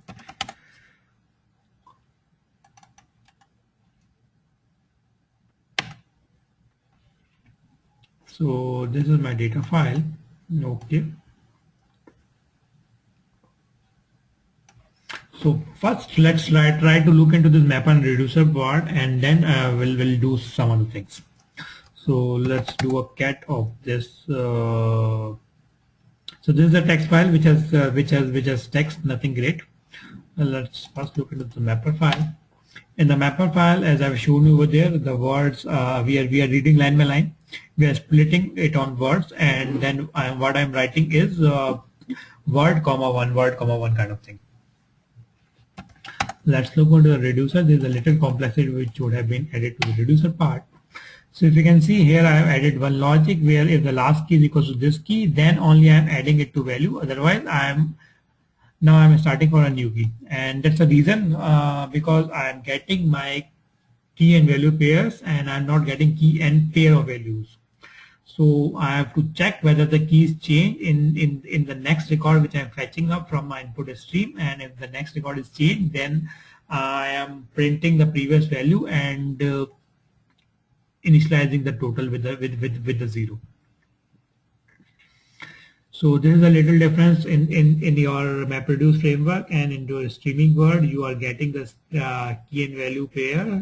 You are not getting the key and pair of values. You are getting key and value pair separately or line by line. So if I run this program locally, what I have to do is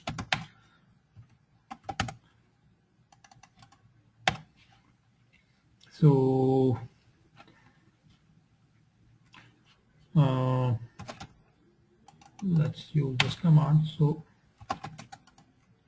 here what I'm doing is I have the input file which is text. So I'm just getting that file and doing the Python and running my Python program, sorting the data, Python program reducer. So let's do this.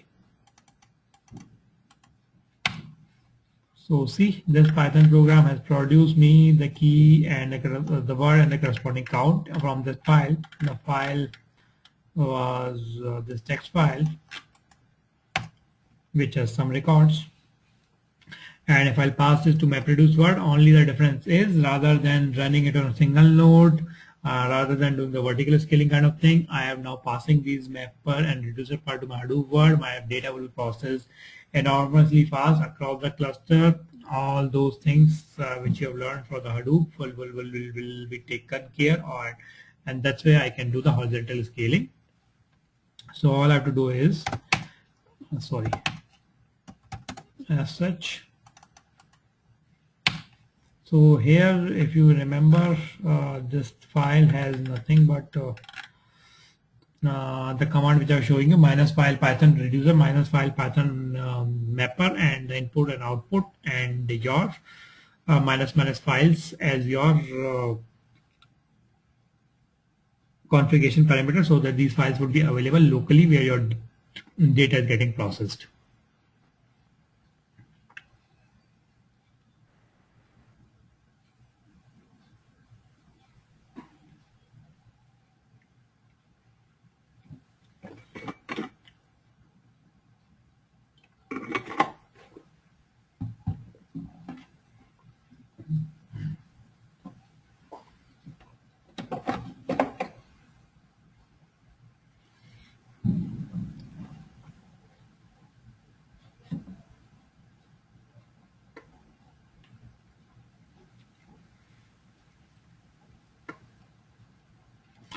Using Hadoop fs minus cat.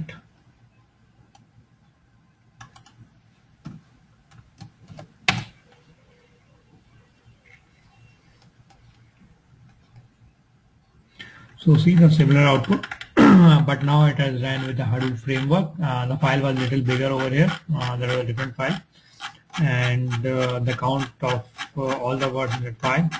But now we have ran it on a Hadoop cluster. So the example which I was giving you prior to starting this class, I ran our program on 35 GB data on a node which has not 1 TB, sorry, what 64, no, yes, so 100 GB, 94 GB RAM, 32 CPUs. It took me 2.5 days to run that whole program. But when I gave it to a cluster of a 10 node cluster, it was all done in less than 25 to 30 minutes.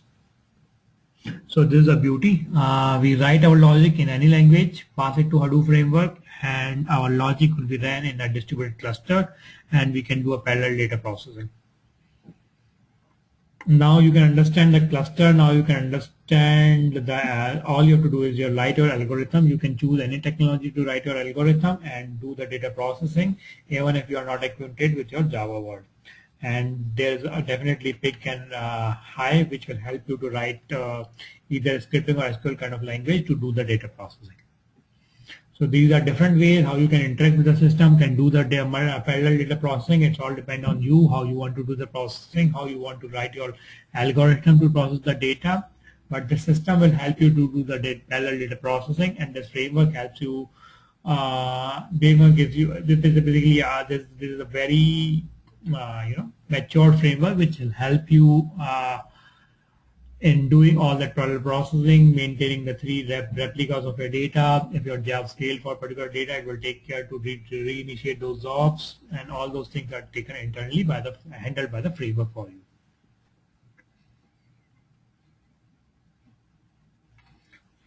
So any questions on this part?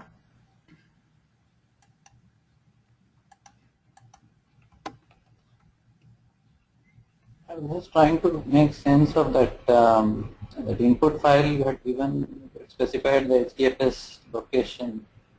Mhm. So that had an IP address and all that. So I'm just Which one? trying to understand what that is. Which one? 1 minute.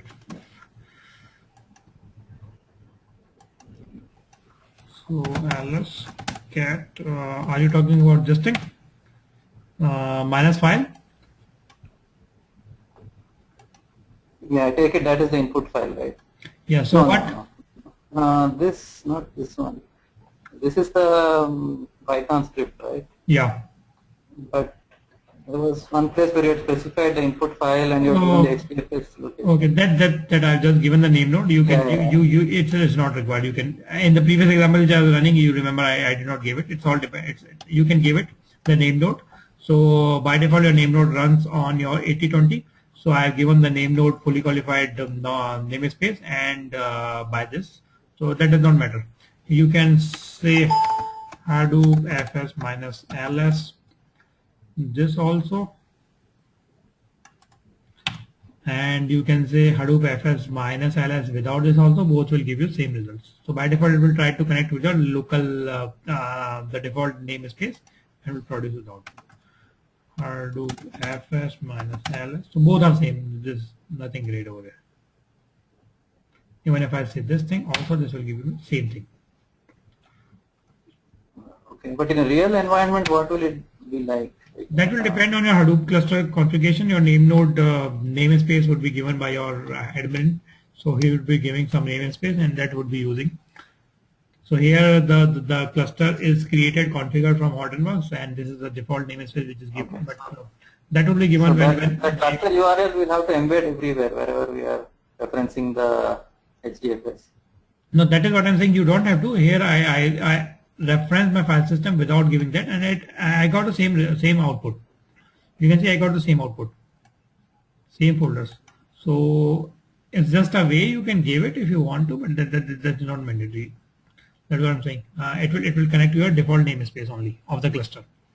So if I'm setting on some data node which is a client of the cluster, it will connect to the same cluster. Otherwise, if I were to explicitly give it, I can give it.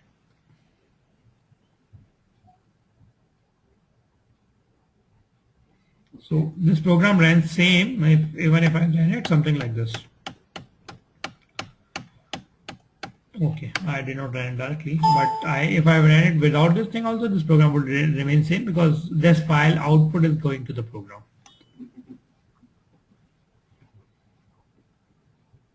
Or is it because in your host file you configured this URL point to? No, it is not related to host file. That's Windows system. We are talking of the Hadoop cluster. The Hadoop cluster has n number of data nodes. My name node is listing on 8020, and here I'm just giving the namespace of the name node and the 8020.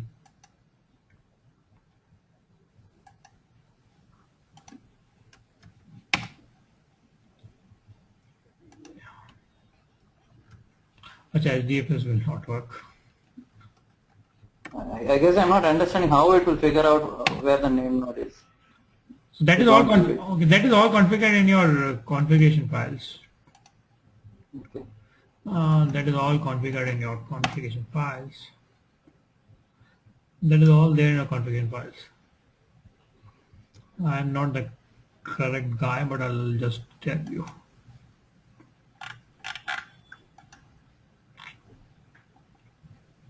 So these are the configuration files. If you remember, I told you.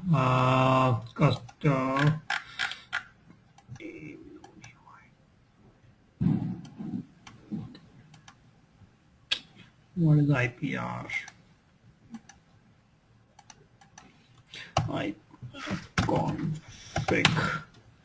The IP is 192.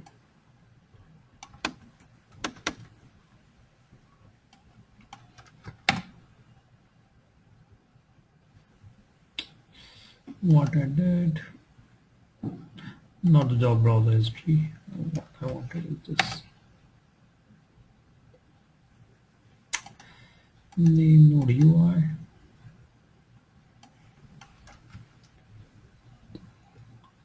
There's a column which is pointing it to Google. So this name node, this is the name node UI running on 8020, and this is all configured in your cluster.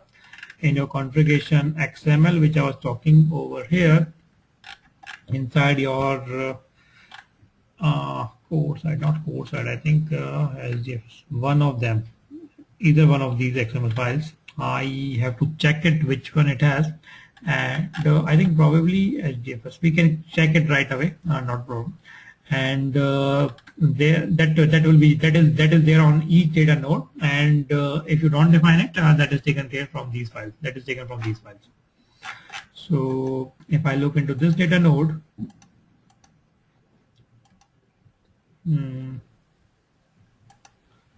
So the location is, I don't remember the location by die hard, but oh, sorry, cd/user/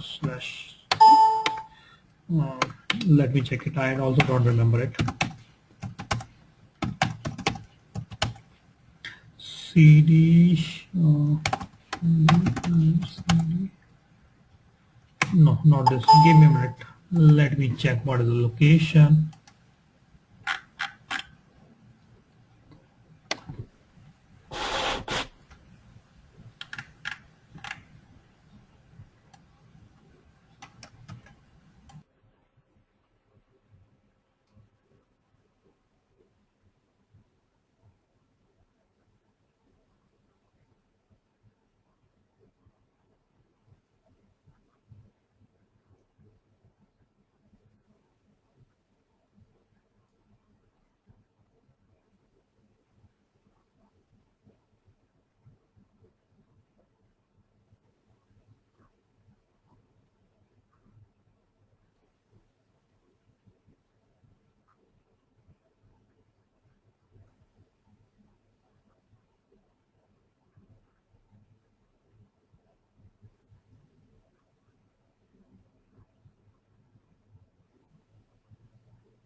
Oops, sorry guys, I was just speaking on the mute, and I think I was speaking on the mute from last 5 minutes.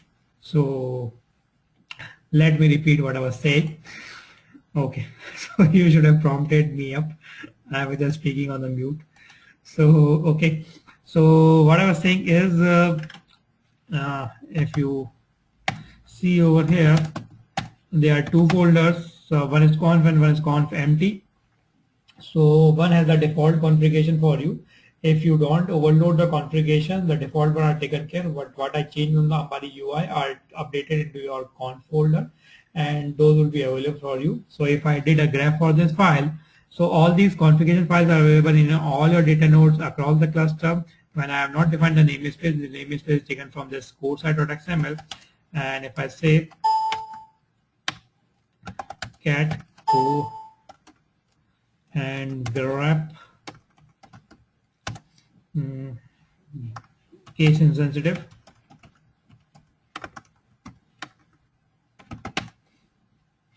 so see, this is the value which is defined in this file. So from this file in your data node, it will take care wherever your client is running. So a client should be running up, and you will be basically interacting with the system from some of the data node or from the Ambari UI or somewhere.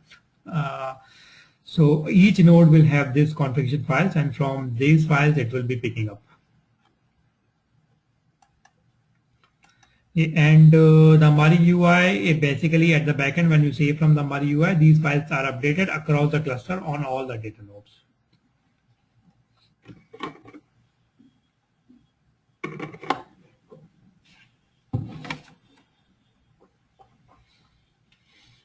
Make sense, Vikram?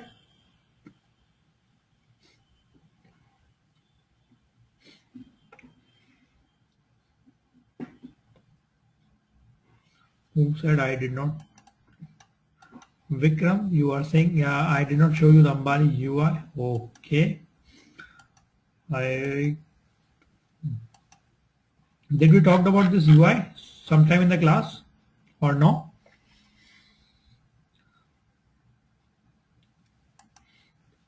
No, okay, that's great. So that's the reason I keep on pinging you. People keep on asking me questions. As much as I know, I will try my best to tell you. And so if so say right now this question was raised and I show you the UI. So this is running on 8080 port. Although this is all related to admin related stuff, but I'll just tell you whatever I know about over here. But this everything is covered in your administrator Hadoop administrator part. So this is the UI which is used to monitor and maintain your cluster. Practically, you would be changing a lot of the things from the backend. The administration part is again it requires a lot of things, but I'll just quickly tell you what all I know or I can help you up with. So this is the UI where from you can monitor the whole cluster. So this front page on 127.80.80 will by default the Ambari would be disabled on your Hortonworks sandbox. So when you log into the UI on the front page, you will see an Ambari, and that is you have to click on the enable button just next to Ambari, and that will enable your Ambari. And once your Ambari is enabled, then only you would be able to connect on this 8080 port. So once you are connected on this 8080 port, you can see the whole cluster over here. The different parameters about the cluster: the name node, heap size, the SDFS capacity used, SDFS node, CPU usage, the cluster load, node uptime, all those things. And other than that, you can look at the different processes which are running my cluster. We can go inside different things. We can start the whole cluster from all the processes running in the cluster from here, start all, stop all. And this will give you different configurations about the cluster. Here I can look at the different configuration of the cluster. So each of these SDFS will have the SDFS related configuration. So this has SDFS related configuration. Now I hope everyone understand. The SDFS will have configuration related to your name node, the secondary name node, your data nodes, your heap sizes like things, your block size, replication to the blocks, and all those things. All these things are configurable from here. Then yeah, there are two XMLs which are used for your different purpose. The core site, as I've just shown you, and the SDFS site.xml that contains parameters related to SDFS. And if I write anything over here, add a property that is overloaded from the default ones, and that's the reason there were two files over there. One is conf empty and one is conf. Folders, same way, this is a yarn thing. So all this will tell you the yarn statistics, different statistics, custom memory, queue memory. What are queues? Anyone knows what are queues? Containers. Containers I've already told you, but what are queues? So again, if you would have asked me the question, I think in today's morning class someone asked me the question, and so basically, you know, when you are using the real cluster production clusters. And if I, as a developer, ran some job which has utilized all the resources of my cluster, no one else is able to do anything else. So practically, what happens? Suppose your administrator creates queues in the cluster, and there are resources dedicated to the queue. So say there are 3 queues created in my cluster, 25% memory given to the developer queue, 25% memory given to the tester queue, and 50% memory given to your business user queues. So when a job is submitted by the business user, he will not be able to use more than 50% resources of the cluster. The queues can be configured in different fashions. The queue can be with the minimum configuration parameter, and if the cluster is free, the queue could be given more resources. So if I define it with the minimum configuration parameter, by default 25% resources will be given to the dev queue. But if the cluster is free, the cluster can give it to max 90%. Say. So I can define with the min and max parameters also. So when the cluster is busy, the max resources which I'll get is 25%. But if I say the min to max is 25% minimum, max 90%. So when the cluster is free and no one is running other job, I would get 90% resources also. So so practically you will be submitting the jobs to the queues. So to submit the job to the queues, all you have to do is again use a parameter. As we are using parameter in the hives, we are using set on the top of the script. On the streaming I just shown you, you have used the minus jobconf or minus d parameter. So there you have to just set maplet.queue.name is equals to queue name, and then your job which you are inserting or which will be created will be submitted to that queue. And the users by the user which you have logged in would be having rights to some queues only. So if you are a dev user, your user would be added to the dev queue only. So when you are submitting a job with the dev user, the job cannot be submitted to any other queue. So this is at the back end, your administrator will be configuring all these things. So this is the Yarn UI and all the configurations related to Yarn. So here you will see all the configurations related to your containers, your node manager, your resource manager, your yarn site.xml. This is the third XML. You can add new properties that, and when I say save over here, that will be saved across all the nodes in my cluster. So all the yarn site.xml across the cluster will be changed when I say save over here. So that's the beauty of this thing. Otherwise, the admin has to go to each and every node. Say if there's a 100 node cluster, admin might have to go to 100 nodes and change the XML file. So from the UI, I can easily change those things. Then this contains your MapReduce related properties. So this will contain your JVM parameters related to your MapReduce, how much is the default JVM size which will be given to your MapReduce and things like that. And the MapReduce.xml is the configuration site for your MapReduce related properties. So see, these contains your default MapReduce framework is a yarn which is set over here. The sort spill when your data is basically passed from your sort and shuffle passed into your sort and shuffle phase. Those sort and shuffle phase either run on the mapper side and a part runs on the reducer side. So when the data is outputted from a mapper, that is spilled onto the disk also. This is a parameter for that spill percentage. The output format block and number of things over here also. Then the HBase, the Hive related configurations. So Hive related configurations. So if I don't want to set the properties over there, I can set the properties over here, and these properties will be enabled for all the sessions of the Hive. Uzi related properties, Ganglia, Zookeeper is used for cluster management. It basically coordinates your cluster, across the cluster. Configuration related to Zookeeper. And over here, if I go to quick links, I'll be able to get the name node UI, and I have to change the IP address to 192. What is that IP address? 192. So this is the name node UI. Let's talk about my name node health, the live node. So right now there's a single node cluster. The live node is 1. In the Ambari UI also you can see the hosts. So only one node and all the processes running on this node. So there are so many processes running on this node. In the practical cluster, you will be seeing a 10 number of different data nodes, name nodes, all those things over here, and the different processes which are running on those things. So that will be configured by your administrator, what process need to run, which need to be done where, and you would be you could be seeing them over here. Then from here you can create admin users and you can change different parameters. High availability name node is disabled, so you can enable it from here. High availability, I've already told you in the YARN architecture.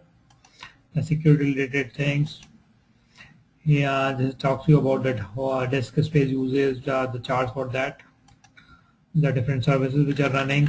I've just shown you. You can start and stop all the services from here. You can run a smoke test of the cluster from here.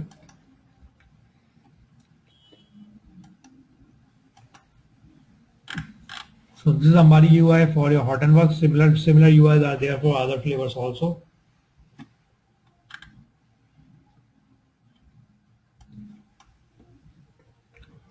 Anyone want to ask any other questions on this UI part, or anything related to the Hadoop streaming part?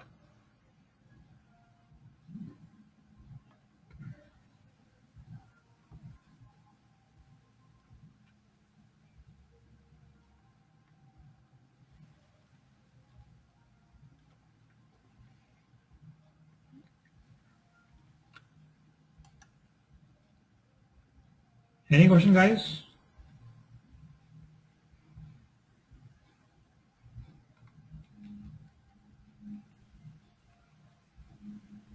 Okay, you can ping yes or no on the chat window.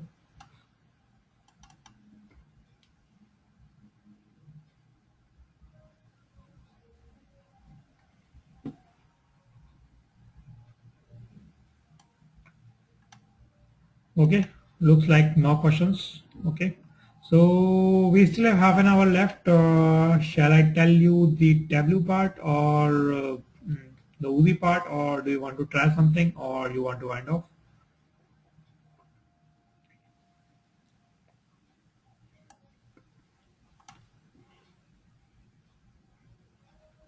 So the Tableau part will take around 45 minutes to an hour. I'll quickly tell you how to connect and how to look into the data. And Uzi will again take half an hour kind of thing. So that is a 1.5 hour task total Tableau and Uzi. And then I'll be discussing about the project. And if you have any problems in the ping and streaming, if you want to try that, then we'll be trying that also. So Jignesh says we can try some practice and presentation next week. Okay, not a problem. So today, do you want to pick or try a pick or anything, or Hadoop streaming, or you want to wind up today?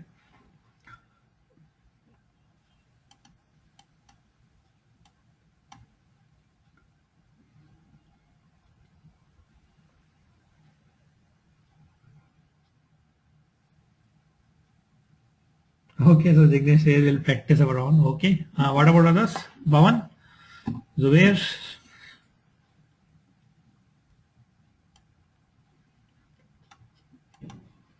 I'm just unmuting everyone. You can just tell.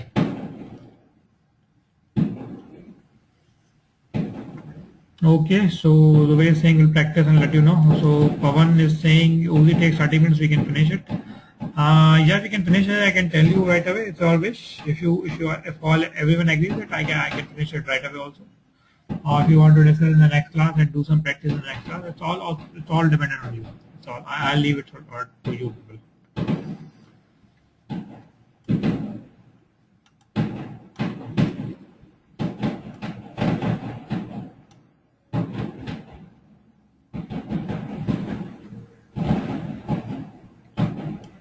One others are saying they want to do it in the next class. So what do you say? Do what? Yes, there are a lot of firecrackers guys, I think there's some marriage, not for the Kejriwal. I think some marriage or something happening. Punjabis. So a lot of firecrackers. I think there is continuous firecrackers from last half an hour, and a lot of loud music. So looks like some marriage or something going on. Punjabis. Election result, I don't know. The people are saying Kejriwal, Pathshala Kejriwal. Don't know. Might be happen. Kejriwal might get a majority. People supporting anyone?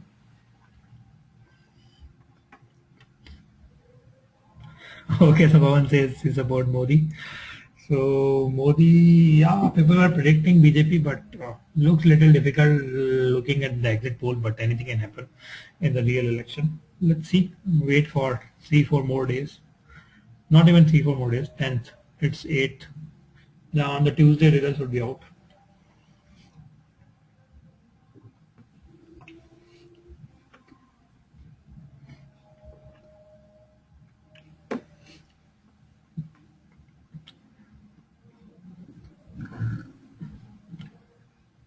So then let's wind up then. I think that is the choice of the class. If anyone has anything else want to discuss, we can discuss it right now. We have half an hour left, or if you want to wind up, we have only 1.5 hour things left. Rest all is your practice now. If you want to do practice, try it over at your backend. If you want to do the practice in the next class, we'll do it in the next class. And I'll also discuss the project with you people, which I want you to work on, and that will give you a real hands-on and how you would be really solving the problem in the industry. And I want you to attempt that project in the fashion you think how your data would be coming into the system, how your daily jobs would be running up, how you would be doing different analytics on that data. So that project will talk about the analytics problems also, data processing problems also. And I'll be sharing you some data which is downloaded from the internet, and you'll be working on that data set.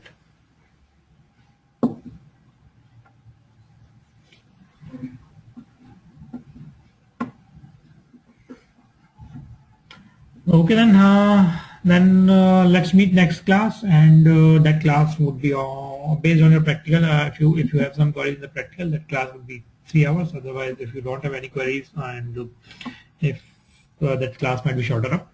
So let's meet the next session, and I hope you people are getting it, what I'm telling you. If you're not getting it, keep on asking me. I have no problem. As many questions as you want to ask, I will try my best to answer them, but keep on asking up. So like he asked just a question right now, and I was able to show you all the Mari UI, otherwise that part itself, whole thing would have been messed up.